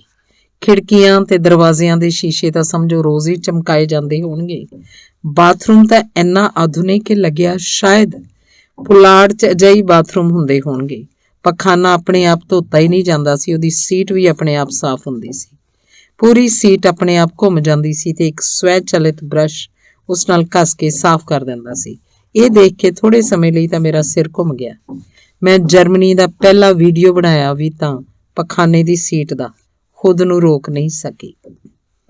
ਜਰਮਨੀ ਪਹੁੰਚ ਕੇ ਗੱਡੀ ਵਾਲੇ ਆਦਮੀ ਨੇ ਸ਼ਹਿਰ ਵਿਚਕਾਰ ਇੱਕ ਸਟੇਸ਼ਨ ਕੋਲ ਮੈਨੂੰ ਛੱਡ ਦਿੱਤਾ। ਫੋਨ ਦੀ ਬੈਟਰੀ ਨਹੀਂ ਸੀ। ਸ਼ੁਕਰ ਇਹ ਕਿ ਮੇਜ਼ਬਾਨ ਦਾ ਨਾਮ, ਪਤਾ ਤੇ ਫੋਨ ਨੰਬਰ ਸਭ ਕੁਝ ਡਾਇਰੀ 'ਚ ਲਿਖਿਆ ਹੋਇਆ ਸੀ। ਫਿਰ ਵੀ ਰਾਹ ਤਾਂ ਲੱਭਣਾ ਸੀ। ਕੋਲ ਨਾ ਤਾਂ ਨਕਸ਼ਾ ਸੀ ਤੇ ਨਾ ਹੀ ਇਹ ਪਤਾ ਕਿ ਕਿੱਥੇ ਆ।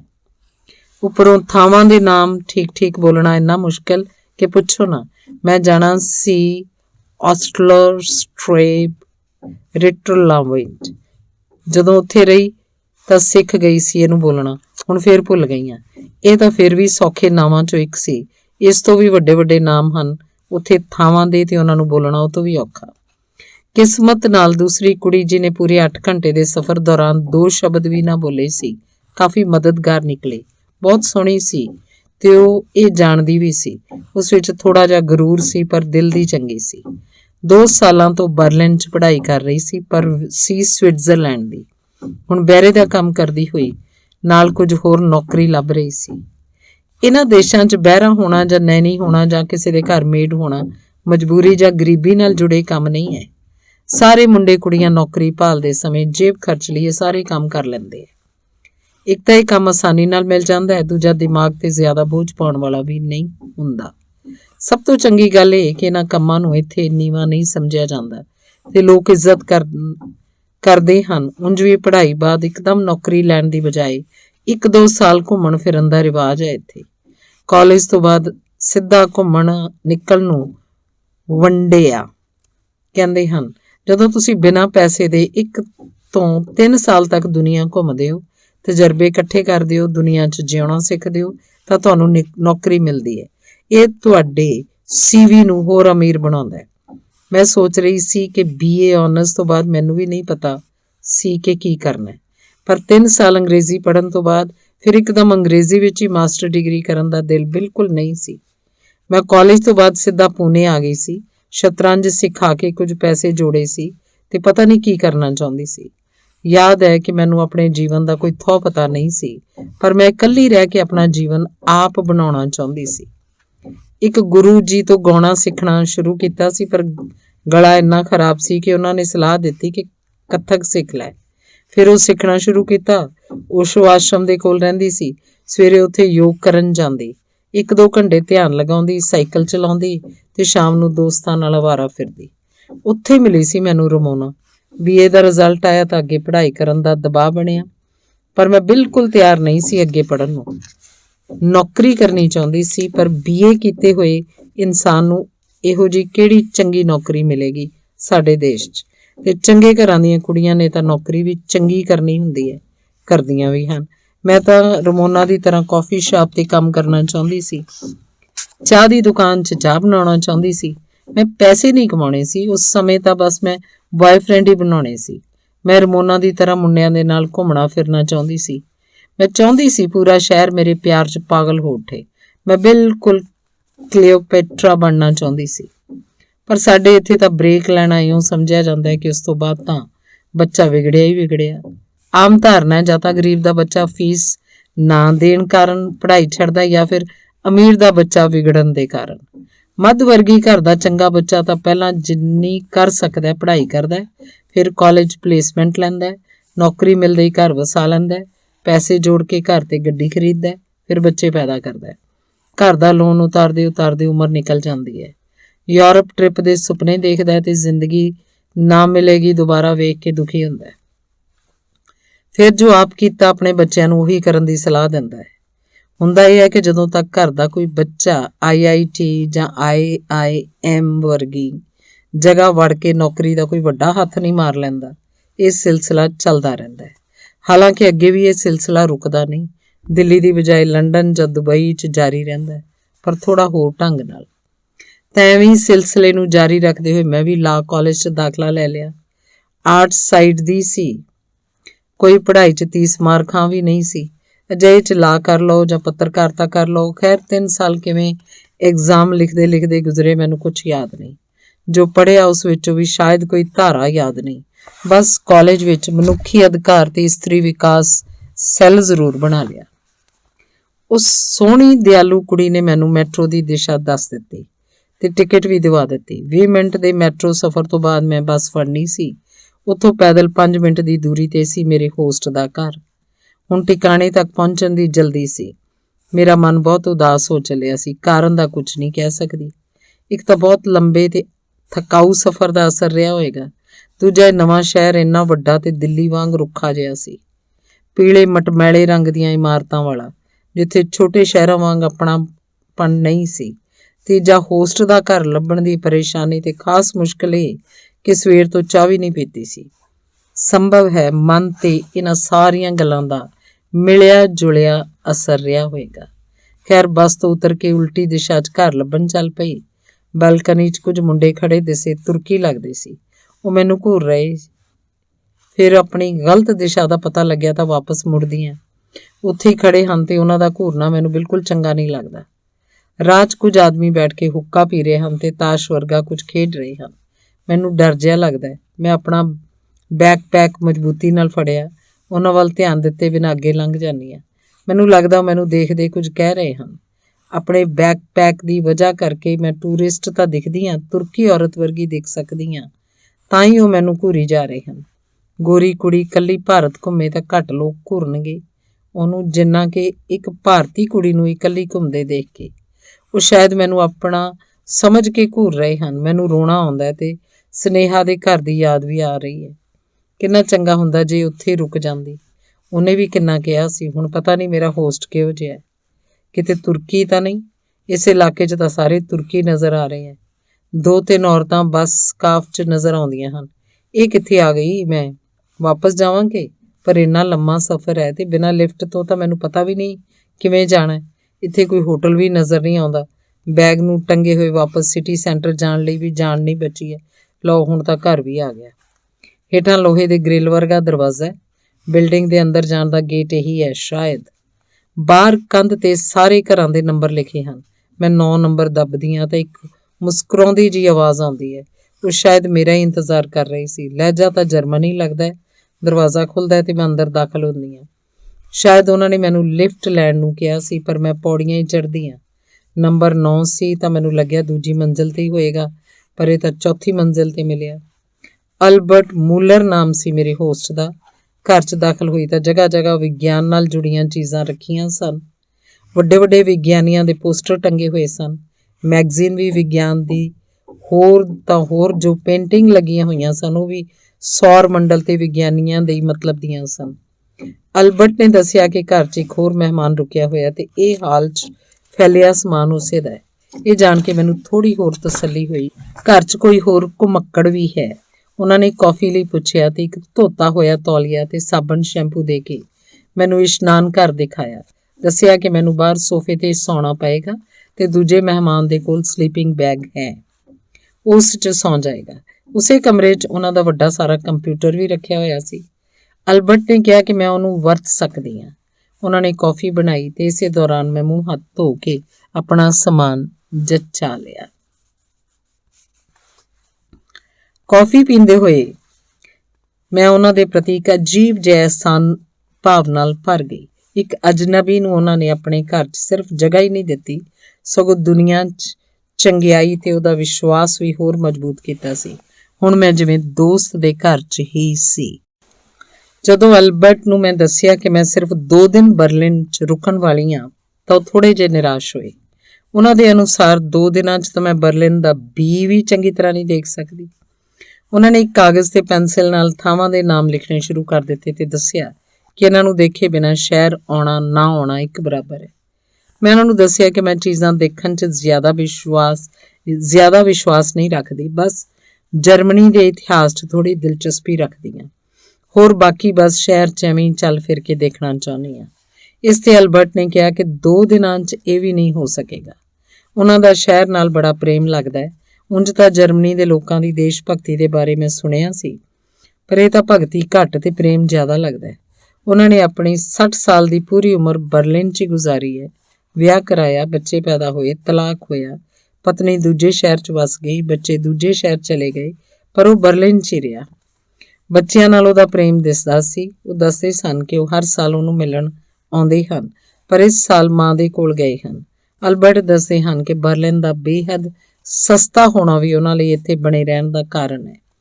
ਉਹਨਾਂ ਦਾ ਫਲੈਟ 2 ਕਮਰਿਆਂ ਦਾ ਹੈ, ਪਰ ਕਾਫੀ ਖੁੱਲ੍ਹਾ ਹੈ। ਉਹ ਮਹੀਨੇ ਦਾ 350 ਯੂਰੋ ਕਿਰਾਇਆ ਦਿੰਦੇ ਹਨ। ਇੰਨੀ ਸਸਤੀ ਜਗ੍ਹਾ ਇੰਨੇ ਵੱਡੇ ਸ਼ਹਿਰ 'ਚ ਮਿਲਣੀ ਬਹੁਤ ਮੁਸ਼ਕਿਲ ਹੈ। ਅਲਬਰਟ ਦੱਸਦੇ ਹਨ ਕਿ ਸ਼ਹਿਰ ਚੰਗੀ ਜ਼ਿੰਦਗੀ ਬਿਤਾਉਣੀ ਔਖੀ ਨਹੀਂ ਹੈ। ਉਹ ਦਫ਼ਤਰ ਤੋਂ ਬਾਅਦ ਟੈਨਿਸ ਖੇਡਦੇ ਹਨ, ਅਜਾਇਬ ਘਰ ਜਾਂਦੇ ਹਨ, ਸੰਗੀਤ ਮੇਲੇ 'ਚ ਜਾਂਦੇ ਹਨ, ਵਿਗਿਆਨ ਦੇ ਵੱਡੇ ਪ੍ਰਸ਼ੰਸਕ ਹਨ ਤਾਂ ਵਿਗਿਆਨ ਮੇਲੇ ਜਾਂਦੇ ਹਨ।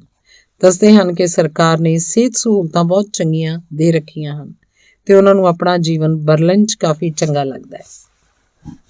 ਉਹਨਾਂ ਦੇ ਫ੍ਰਿਜ 'ਚ ਬਹੁਤ ਸਾਰਾ ਬੀਫ ਬਣਿਆ ਪਿਆ ਸੀ। ਉਹ ਰਾਤ ਦੇ ਖਾਣੇ 'ਚ ਬ੍ਰੈਡ ਨਾਲ ਬੀਫ ਖਾਂਦੇ ਹਨ। ਮੈਂ ਬ੍ਰੈਡ ਬਟਰ ਨਾਲ ਚਾਹ ਪੀਂਦੀ ਹਾਂ ਤੇ ਬੀਫ ਖਾਣ ਜਿੰਨੀ ਵੀ ਦਲੇਰ ਨਹੀਂ ਹੋਈਆਂ। ਰਾਤ ਨੂੰ ਦੂਸਰਾ ਮਹਿਮਾਨ ਨਹੀਂ ਆਉਂਦਾ। ਸ਼ਾਇਦ ਉਹਨੂੰ ਆਪਣੇ ਕੁਝ ਦੋਸਤ ਮਿਲ ਗਏ ਸਨ। ਮੈਂ ਵੱਡੇ ਸਾਰੇ ਸੋਫੇ ਤੇ ਪਸਰ ਕੇ ਬੇਫਿਕਰ ਸੌਂਦੀ ਹਾਂ। ਮੈਨੂੰ ਇੱਥੇ ਵਰਸਲਸ ਵਾਲਾ ਡਰ ਨਹੀਂ ਹੈ। ਮੈਂ ਕੁੰਡੀ ਲੱਭਦੀ ਤੱਕ ਨਹੀਂ। ਜਦੋਂ ਸਵੇਰੇ ਅੱਖ ਖੁੱਲੀ ਤਾਂ ਅਲਬਰਟ ਨੂੰ ਦਫ਼ਤਰ ਲਈ ਤਿਆਰ ਦੇਖਿਆ। ਉਹ ਮੈਨੂੰ ਜਲਦੀ ਨਾ ਕਰਨ ਨੂੰ ਕਹਿੰਦਾ ਹੈ ਤੇ ਚਾਬੀ ਦਾ ਇੱਕ ਗੁੱਛਾ ਮੈਨੂੰ ਫੜਾ ਦਿੰਦਾ ਹੈ। ਗੁੱਛੇ 'ਚ ਇੱਕ ਚਾਬੀ ਬਿਲਡਿੰਗ ਦੇ ਗੇਟ ਦੀ ਹੈ ਤੇ ਇੱਕ ਫਲੈਟ ਦੀ। ਉਹ ਮੈਨੂੰ ਦੱਸਦੇ ਹਨ ਕਿ ਤਾਜ਼ੇ ਬ੍ਰੈਡ ਲੈ ਆਏ ਹਨ, ਕੌਫੀ ਬਣਾ ਦਿੱਤੀ ਹੈ। ਜੇ ਮੈਂ ਕੁਝ ਹੋਰ ਵੀ ਬਣਾਉਣਾ ਚਾਹਾਂ ਤਾਂ ਉਹਦੀ ਰਸੋਈ 'ਚ ਸਮਾਨ ਵਰਤ ਸਕਦੀ ਹਾਂ। ਅਲਬਰਟ ਦੇ ਦਫ਼ਤਰ ਜਾਂਦੇ ਹੀ ਹੁਣ ਮੈਂ ਘਰ 'ਚ ਇਕੱਲੀ ਸੀ। ਬਲੈਕ ਕੌਫੀ 'ਚ ਦੁੱਧ ਪਾ ਕੇ ਪੀਂਦੇ ਹੋਏ ਮੈਂ ਉਹਨਾਂ ਦੇ ਘਰ ਉਂਝੀ ਫਿਰਦੀ ਹਾਂ। ਉਹਨਾਂ ਦਾ ਘਰ ਵੀ ਸਲੀਕੇ ਨਾਲ ਜੱਚਿਆ ਹੋਇਆ ਪਰ ਉਸ ਵਿੱਚ ਹੋਕਿਨ ਦੇ ਘਰ ਵਰਗੀ ਕਲਾ ਨਹੀਂ ਹੈ। ਇਹ ਘਰ ਕਿਸੇ ਮੁੰਡੇ ਦਾ ਹੀ ਹੋ ਸਕਦਾ ਸੀ। ਘਰ ਸਮਾਨ ਨਾਲ ਭਰਿਆ ਹੋਇਆ ਪਰ ਕਲਾ ਦੇ ਨਾਮ ਤੇ ਸਿਰਫ ਵਿਗਿਆਨ ਦੇ ਵੱਡੇ ਵੱਡੇ ਪੋਸਟਰ ਹਨ। 20-25 ਜੋੜੇ ਜੁੱਤੇ ਸਾਹਮਣੇ ਵਾਲੀ ਅਲਮਾਰੀ 'ਚ ਰੱਖੇ ਹਨ। ਹਾਲ 'ਚ ਟੀਵੀ ਨਹੀਂ ਹੈ। ਸ਼ਾਇਦ ਉਹਨਾਂ ਦੇ ਕਮਰੇ 'ਚ ਹੋਏਗਾ। ਕਿਤਾਬਾਂ ਦੇ ਨਾਮ ਤੇ ਸਿਰਫ ਵਿਗਿਆਨ ਸੰਬੰਧੀ ਰਸਾਲੇ ਹਨ। ਪਰਫਿਊਮ ਦੀਆਂ ਢੇਰ ਸਾਰੀਆਂ ਸ਼ੀਸ਼ੀਆਂ ਅਲਮਾਰੀ 'ਚ ਰੱਖੀਆਂ ਹਨ। ਰਸੋਈ 'ਚ ਸਾਰੇ ਭਾਂਤ ਦੇ ਮਸਾਲੇ ਹਨ, ਇੰਡੀਅਨ ਵੀ, ਚਾਈਨੀਜ਼ ਵੀ, ਅਫਰੀਕਨ ਵੀ। ਰਸੋਈ ਦੀਆਂ ਅਲਮਾਰੀਆਂ 'ਚ ਪਕਾਉਣ ਦਾ ਸਮਾਨ ਘੱਟ ਤੇ ਮਸਾਲੇ ਜ਼ਿਆਦਾ ਵਿਖਾਈ ਦਿੱਤੇ। ਹਲਦੀ ਤੇ ਧਨੀਆ ਪਾਊਡਰ ਵੇਖ ਕੇ ਮੈਂ ਬੜੀ ਖੁਸ਼ ਹੋਈ। ਇੱਥੋਂ ਲਈ ਇਹ ਬੜੇ ਦੁਰਲੱਭ ਮਸਾਲੇ ਹਨ। ਮੈਨੂੰ ਖਿਆਲ ਆਉਂਦਾ ਕਿ ਕੋਈ ਭਾਰਤੀ ਪਕਵਾਨ ਪਕਾਉਣਾ ਚਾਹੀਦਾ ਹੈ। ਅੱਜ ਸ਼ਾਮ ਨੂੰ ਸਮਾਨ ਲੈ ਆਉਂਗੀ, ਪਿਆਜ਼, ਹਰੀ ਮਿਰਚ ਵਗੈਰਾ। ਯੂਰਪੀਅਨ ਘਰਾਂ 'ਚ ਪਿਆਜ਼ ਤੇ ਲਸਣ ਆਸਾਨੀ ਨਾਲ ਨਹੀਂ ਮਿਲਦੇ। ਹਰੀ ਮਿਰਚ ਤੇ ਧਨੀਆ ਤਾਂ ਬਾਜ਼ਾਰ ਵਿੱਚੋਂ ਵੀ ਮੁਸ਼ਕਿਲ ਨਾਲ ਮਿਲਦੇ ਹਨ। ਉਹਨਾਂ ਦਾ ਫ੍ਰਿਜ ਫਰੋਜ਼ਨ ਖਾਣੇ ਨਾਲ ਭਰਿਆ ਹੈ। ਮੀਟ, ਮੱਛੀ, ਕਬਾਬ, ਪਾਲਕ ਸਭ ਫਰੋਜ਼ਨ ਤੇ ਕੱਟੀਆਂ ਸਬਜ਼ੀਆਂ ਵੀ। ਇੱਕ ਵੱਡੇ ਜਿਹੇ ਬਰਤਨ 'ਚ ਸ਼ਾਇਦ ਬੀਫ ਰੱਖਿਆ ਹੈ ਤੇ ਹੋਰ ਵੀ ਭਾਂਤ ਦੇ ਮੀਟ। ਲੱਗਦਾ ਜਰਮਨ ਲੋਕ ਮੀਟ ਬਹੁਤ ਖਾਂਦੇ ਹਨ। ਮੈਂ ਉਹਨਾਂ ਦੀ ਲਿਆਂਦੀ ਤਾਜ਼ਾ ਬ੍ਰੈਡ ਤੇ ਮੱਖਣ ਤੇ ਜੈਮ ਲਾ ਕੇ ਕੌਫੀ ਨਾਲ ਖਾਂਦੀ ਹਾਂ। ਹੁਣ ਸ਼ਹਿਰ ਲਈ ਨਿਕਲਣਾ ਚਾਹੀਦਾ ਹੈ। ਉਹਨਾਂ ਦੇ ਕੰਪਿਊਟਰ ਦੀ ਮਦਦ ਨਾਲ ਮੈਂ ਅੱਜ ਘੁੰਮਣ ਵਾਲੀਆਂ ਥਾਵਾਂ ਦਾ ਰਾਹ ਵੇਖ ਲਿਆ ਸੀ। ਉਹਨਾਂ ਦੇ ਘਰ ਤੋਂ ਸਿਟੀ ਸੈਂਟਰ ਲਗਭਗ 1.5 ਘੰਟੇ ਦਾ ਪੈਦਲ ਰਾਹ ਸੀ। ਮੈਂ ਇੱਕ ਬ੍ਰੈਡ ਤੇ ਮੱਖਣ ਲਾ ਕੇ ਪੈਕ ਕਰਦੀ ਹਾਂ ਤੇ ਨਾਲ ਪਾਣੀ ਦੀ ਬੋਤਲ ਲੈ ਕੇ ਨਿਕਲ ਪੈਂਦੀ ਹਾਂ। ਉਹਨਾਂ ਗਲੀਆਂ 'ਚ ਜਿੱਥੋਂ ਕੱਲ੍ਹ ਆਈ ਸੀ, ਅੱਜ ਸ਼ਾਰਟਸ ਪਹਿਨ ਕੇ ਬਿਨਾਂ ਬੈਕਪੈਕ ਦੇ ਨਿਕਲੀਆਂ ਤਾਂ ਲੋਕ ਘੂਰਦੇ ਨਹੀਂ ਜਾਪਦੇ। ਹੁਣ ਮੈਂ ਸ਼ਾਇਦ ਜਰਮਨ ਲੱਗਦੀ ਹਾਂ। ਤੁਸੀਂ ਜਿਸ ਜਗ੍ਹਾ 'ਤੇ ਹੋ, ਜੇਕਰ ਤੁਸੀਂ ਉਸੇ ਜਗ੍ਹਾ ਦੇ ਲੋਕਾਂ ਵਰਗਾ ਦੇਖਣ ਦੀ ਕੋਸ਼ਿਸ਼ ਕਰੋ ਜਾਂ ਮਹਿਸੂਸ ਕਰੋ ਕਿ ਤੁਸੀਂ ਉਸੇ ਜਗ੍ਹਾ ਦੇ ਹੋ, ਤੁਸੀਂ ਵੀ ਥੋੜ੍ਹਾ ਉਹਨਾਂ ਵਰਗੇ ਦਿਖਾਈ ਦੇਣ ਲੱਗ ਪਾਓਗੇ। ਕਦੇ ਕਰਕੇ ਵੀ ਵੇਖ ਸਕਦੇ ਹੋ। ਮੈਂ ਜਦੋਂ ਇਕੱਲੀ ਕਸ਼ਮੀਰ ਘੁੰਮਣ ਗਈ ਸੀ ਤਾਂ ਸ਼੍ਰੀਨਗਰ ਦੀਆਂ ਗਲੀਆਂ 'ਚ ਹਿਜਾਬ ਪਹਿਨ ਕੇ ਘੁੰਮਦੀ ਸੀ। ਹੌਲੀ ਚੱਲਦੀ ਤੇ ਸਹਿਜ ਹਿੰਦੀ ਦੀਆਂ ਗੱਲਾਂ ਕਰਦੀ। ਲੋਕਲ ਬੱਸਾਂ 'ਚ ਘੁੰਮਦੀ। ਮੈਨੂੰ ਕਈ ਵਾਰ ਲੱਗਦਾ ਕਿ ਮੈਂ ਇੱਥੋਂ ਦੀ ਹਾਂ। ਇਹ ਇਲਾਕਾ ਦੂਰ ਤੱਕ ਟੂਰਿਸਟੀ ਨਹੀਂ ਹੈ। ਇੱਥੇ ਦੁਕਾਨਾਂ ਦੇ ਨਾਮ, ਮੈਟਰੋ ਸਟੇਸ਼ਨ ਦੇ ਨਾਮ, ਸਾਈਨ ਬੋਰਡ ਸਭ ਜਰਮਨ 'ਚ ਹਨ। ਬਹੁਤ ਸਾਰੇ ਰੁੱਖ ਹਨ। ਛੋਟੇ ਪਾਰਕ ਥੋੜ੍ਹੀ ਦੂਰੀ ਤੇ ਹਨ ਪਰ ਰੁੱਖਾਂ ਦੇ ਝੁਰਮਟ ਜਗ੍ਹਾ ਦਿਖ ਜਾਂਦੇ ਹਨ। ਇੱਕ ਵਾਰ ਲਈ ਤਾਂ ਰਾਹ 'ਚ ਲੱਗਦਾ ਜਿਵੇਂ ਮੈਂ ਜੰਗਲ ਵਿੱਚੋਂ ਦੀ ਗੁਜ਼ਰ ਰਹੀ ਹਾਂ। ਇਮਾਰਤਾਂ ਦੇ ਰੰਗ ਪੀਲੇ ਤੇ ਲਾਲ ਹਨ। ਉਹਨਾਂ ਦੇ ਝੰਡੇ ਵਰਗੇ ਕਿਸੇ ਘਰ ਦੇ ਸਾਹਮਣੇ ਦੇਸ਼ ਦਾ ਝੰਡਾ ਲੱਗਿਆ ਹੈ, ਕਿਤੇ ਖਿੜਕੀਆਂ ਨਾਲ ਚਿਪਕਿਆ ਹੋਇਆ ਹੈ। ਮੈਂ ਜਿਹੜੇ ਰਾਹ ਤੇ ਜਾ ਰਹੀ ਹਾਂ ਉੱਥੇ ਹਰ ਕੋਈ ਵਿਖਾਈ ਨਹੀਂ ਦਿੰਦਾ। ਬਹੁਤ ਚੌੜੀਆਂ ਸੜਕਾਂ ਤੇ ਗੱਡੀਆਂ ਤੇ ਬੱਸਾਂ ਭੱਜੀਆਂ ਜਾ ਰਹੀਆਂ ਹਨ। ਸਾਈਕਲ ਦੀ ਲੇਨ ਅਲੱਗ ਹੈ ਪਰ ਕੋਈ ਸਾਈਕਲ ਵਾਲਾ ਵਿਖਾਈ ਨਹੀਂ ਦਿੰਦਾ। ਰਾਹ 'ਚ ਇੱਕ ਸੋਹਣਾ ਚਰਚ ਆਉਂਦਾ ਤੇ 1-2 ਫੋਟੋਆਂ ਖਿੱਚ ਲੈਂਦੀ ਹਾਂ। ਕੋਈ ਖਿੱਚਣ ਵਾਲਾ ਆਸੇ-ਪਾਸੇ ਨਹੀਂ ਹੈ। ਕੈਮਰਾ ਟਾਈਮਰ ਤੇ ਲਾ ਕੇ ਆਪ ਦੀ ਫੋਟੋ ਆਪ ਹੀ ਖਿੱਚਦੀ ਹਾਂ। ਪਾਰਕ ਵਿੱਚ ਕੁਝ ਬੱਚੇ ਸ਼ਾਇਦ ਫੁੱਟਬਾਲ ਖੇਡ ਰਹੇ ਹਨ। ਪਾਰਕ ਦੇ ਚੌਂ ਪਾਸੇ ਨੈੱਟ ਲੱਗਿਆ ਤੇ ਜ਼ਿਆਦਾ ਕੁਝ ਦੇਖ ਨਹੀਂ ਪਾਉਂਦੀ, ਬਸ ਆਵਾਜ਼ ਸੁਣਾਈ ਦਿੰਦੀ ਹੈ। ਥੋੜ੍ਹੀ ਦੂਰ ਹੋਰ ਜਾਂਦੀ ਹਾਂ ਤਾਂ ਲੋਕਾਂ ਦਾ ਇੱਕ ਝੁੰਡ ਵਿਖਾਈ ਦਿੰਦਾ ਹੈ। ਇੱਕ ਕੰਧ ਨਾਲ ਖੜੇ ਸਾਰੇ ਫੋਟੋ ਖਿਚਵਾ ਰਹੇ ਸਨ। ਇਹ ਸ਼ਾਇਦ ਬਰਲਿਨ ਵਾਲ ਹੈ, ਮਸ਼ਹੂਰ ਬਰਲਿਨ ਦੀ ਕੰਧ। ਜਿਹੜੀ ਉਂਝ ਤਾਂ ਢਾਹ ਦਿੱਤੀ ਗਈ ਹੈ ਪਰ ਕੁਝ ਥਾਵਾਂ ਤੋਂ ਯਾਦਗਾਰ ਦੇ ਲਈ ਬਚੀ ਹੋਈ ਹੈ। ਜਿੱਥੇ ਹੈ ਉੱਥੇ ਉਹਦੇ ਸ਼ਹੀਦ ਹੋਏ ਲੋਕਾਂ ਦੀ ਫੋਟੋ ਲੱਗੀ ਹੋਈ ਹੈ। ਛੋਟੇ ਬੱਚੇ, ਜਵਾਨ ਮੁੰਡੇ ਕੁੜੀਆਂ ਤੇ ਬੁੱਢੇ, ਇਹਨਾਂ ਫੋਟੋਆਂ ਵਿੱਚ ਹਰ ਤਰ੍ਹਾਂ ਦੇ ਚਿਹਰੇ ਹਨ। ਮੈਨੂੰ ਜ਼ਿਆਦਾ ਤਾਂ ਨਹੀਂ ਪਤਾ ਇਸ ਕੰਧ ਦਾ ਇਤਿਹਾਸ, ਪਰ ਜਾਪਦਾ ਹੈ ਕਿ ਇਹਦੇ ਚੱਕਰ 'ਚ ਬਹੁਤ ਲੋਕ ਸ਼ਹੀਦ ਹੋਏ ਹਨ। ਸੋਚਦੀ ਹਾਂ ਅਲਬਰਟ ਤੋਂ ਪੁੱਛਾਂਗੀ ਰਾਤ ਨੂੰ। ਅਜੇ ਤੱਕ ਧੁੱਪ ਸੀ ਪਰ ਹੁਣ ਮੀਂਹ ਦੇ ਲੱਛਣ ਦਿਖਾਈ ਦੇਣ ਲੱਗੇ ਸੀ। ਮੈਂ ਹਮੇਸ਼ਾ ਦੀ ਤਰ੍ਹਾਂ ਛਤਰੀ ਨਾਲ ਨਹੀਂ ਲਿਆਈ, ਇਸ ਕਰਕੇ ਮੈਂ ਤੇਜ਼ ਚੱਲਣਾ ਸ਼ੁਰੂ ਕਰਦੀ ਹਾਂ। ਮੈਨੂੰ ਇੱਥੋਂ ਟੀਵੀ ਟਾਵਰ ਵਿਖਾਈ ਦਿੰਦਾ ਹੈ, ਜਿਹਦੀ ਸੇਧ 'ਚ ਚੱਲਣ ਨਾਲ ਮੈਂ ਅਲੈਕਸੈਂਡਰ ਪਲਾਟਸ ਪਹੁੰਚ ਜਾਵਾਂਗੀ। ਅਲੈਕਸੈਂਡਰ ਪਲਾਟਸ ਸਿਟੀ ਸੈਂਟਰ 'ਚ ਇੱਕ ਚੌਂਕ ਹੈ ਜਿੱਥੋਂ ਟੂਰਿਸਟ ਅਟਰੈਕਸ਼ਨ ਦਾ ਇਲਾਕਾ ਸ਼ੁਰੂ ਹੁੰਦਾ ਹੈ। ਇੱਥੋਂ ਸਪਰੀ ਨਦੀ ਨੇੜੇ ਹੈ ਤੇ ਉਹਦੇ ਨੇੜੇ ਸਾਰੇ ਮਿਊਜ਼ੀਅਮ। ਮੇਰਾ ਮਨ ਜਰਮਨ ਹਿਸਟਰੀ ਮਿਊਜ਼ੀਅਮ ਵੇਖਣ ਦਾ ਸੀ। ਪਤਾ ਨਹੀਂ ਕਿਉਂ ਮੈਨੂੰ ਹਿਸਟਰੀ ਚੰਗੀ ਲੱਗਦੀ ਹੈ। ਜਾਣਕਾਰੀ ਬਿਲਕੁਲ ਨਹੀਂ ਇਤਿਹਾਸ ਦੀ, ਮਿਲ ਵੀ ਜਾਏ ਤਾਂ ਛੇਤੀ ਭੁੱਲ ਜਾਂਦੀ ਹਾਂ। ਫਿਰ ਵੀ ਜਾਣਨਾ ਦਿਲਚਸਪ ਲੱਗਦਾ। ਜੇ ਪਹੁੰਚੀ ਨਹੀਂ ਕਿ ਮੀਂਹ ਸ਼ੁਰੂ ਹੋ ਗਿਆ। ਇੱਕ ਸੁਪਰ ਮਾਰਕੀਟ 'ਚ ਵੜ ਜਾਂਦੀ ਹਾਂ। ਬਾਹਰ ਹੀ ਛਤਰੀਆਂ ਵਿਕ ਰਹੀਆਂ ਹਨ। ਇਹ ਜਿਵੇਂ ਬਸ ਲੁਕੇ ਖੜੇ ਸਨ ਉਡੀਕ 'ਚ ਕਿ ਕਦੋਂ ਬਾਰਿਸ਼ ਹੋਵੇ, ਕਦੋਂ ਅਸੀਂ ਛਤਰੀਆਂ ਵੇਚਣ ਨਿਕਲੀਏ। ਹੁਣ ਕੀ ਛਤਰੀ ਖਰੀਦਾਂਗੀ, ਨਾਲ ਲਈ ਫਿਰਾਂਗੀ, ਫਿਰ ਗੁੰਮ ਹੋ ਜਾਏਗੀ। ਸੋਚਦੀ ਹਾਂ ਮੀਂਹ ਰੁਕਣ ਤੱਕ ਇੱਥੇ ਰੁਕਿਆ ਜਾਏ। ਸੁਪਰ ਮਾਰਕੀਟ 'ਚ ਸਭ ਚੀਜ਼ਾਂ ਦੇ ਲੇਬਲ ਜਰਮਨ 'ਚ ਹਨ। ਕੁਝ ਵੀ ਪੜ੍ਹ ਕੇ ਖਰੀਦਦਾਰੀ ਕਰਨੀ ਮੁਸ਼ਕਿਲ ਹੈ। ਮੈਂ ਕੁਝ ਭਾਰਤੀ ਸਮਾਨ ਭਾਲਦੀ ਹਾਂ। ਇੱਕ ਲਾਈਨ 'ਚ ਅੰਤਰਰਾਸ਼ਟਰੀ ਭੋਜਨ ਲੱਗਿਆ, ਉੱਥੇ ਬਾਸਮਤੀ ਚੌਲ, 2-3 ਦਾਲਾਂ ਤੇ ਕੁਝ ਮਸਾਲੇ ਰੱਖੇ ਹਨ। ਮੈਂ ਚੌਲ, ਛੋਲੇ, 2 ਪਿਆਜ਼, ਲਸਣ ਤੇ ਅਦਰਕ ਲੈ ਲੈਂਦੀ ਹਾਂ। ਅਲੈਕਸੈਂਡਰ ਪਲਾਟਸ 'ਤੇ ਬਹੁਤ ਭੀੜ ਹੈ ਤੇ ਹਰ ਪਾਸੇ ਲੋਕ ਫੋਟੋਆਂ ਖਿਚਵਾਉਂਦੇ ਵਿਖਾਈ ਦੇ ਰਹੇ ਹਨ। ਫ੍ਰੀ ਵਾਈਫਾਈ ਹੈ। ਇੱਥੇ ਥੋੜ੍ਹੀ ਦੇਰ ਆਰਾਮ ਕੀਤਾ ਜਾ ਸਕਦਾ ਹੈ। ਕੁਝ ਰੇਹੜੀ ਵਾਲੇ ਖਾਣ ਦਾ ਸਮਾਨ ਵੇਚ ਰਹੇ ਹਨ। ਹੌਟ ਡੌਗ ਇਹਨਾਂ ਦੀ ਨੈਸ਼ਨਲ ਡਿਸ਼ ਲੱਗਦੀ ਹੈ। ਤਾਂ ਅਲਬਰਟ ਦੇ ਘਰ ਇੰਨੇ ਪੈਕਟ ਰੱਖੇ ਹਨ ਤੇ ਇੱਥੇ ਵੀ ਜਗ੍ਹਾ ਹੀ ਵਿਕ ਰਿਹਾ। ਮੈਂ ਹੁਣ ਤੱਕ ਮੀਟ ਖਾਣ ਲਈ ਨਹੀਂ ਲਲਚਾਉਂਦੀ। ਖੁਸ਼ਬੂ ਤਾਂ ਬਹੁਤ ਲੁਭਾਣੀ ਹੈ, ਪਰ ਮੈਂ ਬ੍ਰੈਡ ਤੇ ਪਨੀਰ ਹੀ ਖਾਂਦੀ ਹਾਂ। ਫਿਰ ਵੱਧਦੀ ਹਾਂ ਸਪਰੀ ਦੇ ਵੱਲ। ਅੱਜ ਕਿਸੇ ਮਿਊਜ਼ੀਅਮ 'ਚ ਜਾਣ ਦੀ ਇੱਛਾ ਨਹੀਂ ਹੁੰਦੀ। ਬਾਹਰ ਤਾਂ ਇੰਨਾ ਕੁਝ ਹੈ ਵੇਖਣ ਲਈ ਕਿ ਅੰਦਰ ਵੜਨ ਨੂੰ ਜੀ ਨਹੀਂ ਕਰਦਾ। ਇਹ ਸ਼ਹਿਰ ਵੱਡਾ ਤਾਂ ਹੈ ਤੇ ਭੀੜ ਵਾਲਾ ਵੀ, ਪਰ ਇੱਥੇ ਗੁਆਚ ਜਾਣਾ ਸੌਖਾ ਹੈ। ਗੁੰਮ ਜਾਣ ਤੋਂ ਮੇਰਾ ਮਤਲਬ ਹੈ ਭੀੜ ਵਿੱਚ ਤੁਸੀਂ ਕਿਸੇ ਨੂੰ ਵਿਖਾਈ ਨਹੀਂ ਦਿੰਦੇ ਤੇ ਸ਼ਹਿਰ ਵੀ ਦੇਖ ਲਓਗੇ। ਇਹ ਤੁਹਾਨੂੰ ਬਿਲਕੁਲ ਛੋਟਾ ਜਿਹਾ ਮਹਿਸੂਸ ਕਰਵਾਉਂਦਾ ਹੈ। ਮੈਂ ਇਸੇ ਤਰ੍ਹਾਂ ਚਲਦੀ ਇੱਕ ਖੁੱਲ੍ਹੇ ਮਿਊਜ਼ੀਅਮ 'ਚ ਪਹੁੰਚ ਜਾਂਦੀ ਹਾਂ। ਕੋਈ ਟਿਕਟ ਨਹੀਂ, ਭੀੜ ਵੀ ਜ਼ਿਆਦਾ ਨਹੀਂ। ਚਲੋ ਹੁਣ ਆ ਗਈ ਹਾਂ ਤਾਂ ਇਸ ਨੂੰ ਦੇਖ ਲਿਆ ਜਾਏ। ਇਹ ਸੀ ਟੋਪੋਗ੍ਰਾਫੀ ਆਫ ਟੈਰਰ। ਇੱਥੇ ਖੁੱਲ੍ਹੇ ਬਿਆਬਾਨ ਵਰਗੇ ਮੈਦਾਨ 'ਚ ਲਾਈਨ 'ਚ ਫੋਟੋ ਤੇ ਪੋਸਟਰ ਲੱਗੇ ਹਨ। ਇਹ ਮਿਊਜ਼ੀਅਮ ਵੇਖਣ ਦਾ ਘੱਟ ਤੇ ਪੜ੍ਹਨ ਦਾ ਜ਼ਿਆਦਾ ਹੈ। ਮੈਂ 3 ਘੰਟਿਆਂ ਤੱਕ ਸਭ ਪੜ੍ਹਦੀ ਰਹੀ। ਪਹਿਲੀ ਵਾਰ 'ਚ ਮੈਨੂੰ ਆਪਣੇ ਹੀ ਪੜ੍ਹੇ ਤੇ ਯਕੀਨ ਨਹੀਂ ਆਉਂਦਾ। ਫਿਰ ਦੁਬਾਰਾ ਪੜ੍ਹਦੀ ਹਾਂ। ਇਹ ਜਰਮਨੀ ਨੇ ਆਪਣੇ ਬਾਰੇ 'ਚ ਲਿਖਿਆ ਹੈ। ਮੈਂ ਜਰਮਨੀ ਵਿੱਚ ਹੀ ਹਾਂ ਨਾ, ਤੇ ਇਹ ਮਿਊਜ਼ੀਅਮ ਇਹਨਾਂ ਦੀ ਜ਼ਮੀਨ ਤੇ ਹੀ ਬਣਿਆ। ਨਹੀਂ, ਇਹ ਆਪਣੀ ਹੀ ਬੁਰਾਈ ਕਿਵੇਂ ਕਰ ਸਕਦੇ ਆ। ਸਿਰਫ ਬੁਰਾਈ ਨਹੀਂ, ਖੁਦ ਨੂੰ ਗਾਲਾਂ ਦੇ ਰਹੇ ਹੈ। ਜਰਮਨਾਂ ਨੇ ਕਿੰਨੇ ਯਹੂਦੀਆਂ ਨੂੰ ਮਾਰਿਆ, ਕਿੰਨੇ ਡੈਥ ਕੈਂਪ ਲਾਏ। ਉਹਨਾਂ ਨੇ ਬੱਚੇ ਬੁੱਢੇ ਇੱਥੋਂ ਤੱਕ ਕਿ ਪੂਰੇ ਪਿੰਡਾਂ ਦੇ ਪਿੰਡ ਖਤਮ ਕਰ ਦਿੱਤੇ। ਯਹੂਦੀਆਂ ਨੂੰ ਦੇਸ਼ 'ਚੋਂ ਬਾਹਰ ਕੱਢ ਦਿੱਤਾ ਤੇ ਦੂਸਰੇ ਦੇਸ਼ਾਂ 'ਚ ਵੜ ਕੇ ਉਹਨਾਂ ਨੂੰ ਮਾਰਿਆ।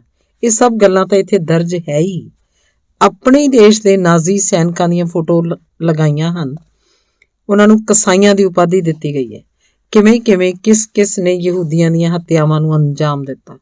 ਇੱਥੇ ਸਭ ਦਾ ਕੱਚਾ ਚਿੱਠਾ ਹੈ। ਸਿਰਫ ਹਿਟਲਰ ਨੂੰ ਹੀ ਹਥਿਆਰਾਂ ਨਹੀਂ ਦੱਸਿਆ, ਉਸਦੇ ਸੈਨਿਕ ਤੇ ਪੂਰਾ ਦੇਸ਼ ਕਿਵੇਂ ਇਹਨਾਂ ਹੱਤਿਆਵਾਂ 'ਚ ਸ਼ਾਮਲ ਹੋ ਗਿਆ, ਇਹ ਸਭ ਲਿਖਿਆ ਹੈ। ਇੱਥੇ ਤੇ ਕਿਤੇ ਲੁਕਾ ਛੁਪਾ ਕੇ ਨਹੀਂ, ਪੂਰੇ ਚਾਨਣ ਵਿੱਚ, ਸਭ ਦੇ ਸਾਹਮਣੇ। ਬਾਕੀ ਸਭ ਮਿਊਜ਼ੀਅਮ ਦੀ ਐਂਟਰੀ ਫੀਸ ਹੈ, ਇਹਦੀ ਤਾਂ ਉਹ ਵੀ ਨਹੀਂ ਹੈ। ਸਾਰੇ ਆਓ, ਸਾਰੇ ਜਾਣੇ, ਸਾਰੇ ਆਓ, ਸਾਰੇ ਜਾਣੋ, ਸਾਰੇ ਸਿੱਖੋ। All residents must be killed.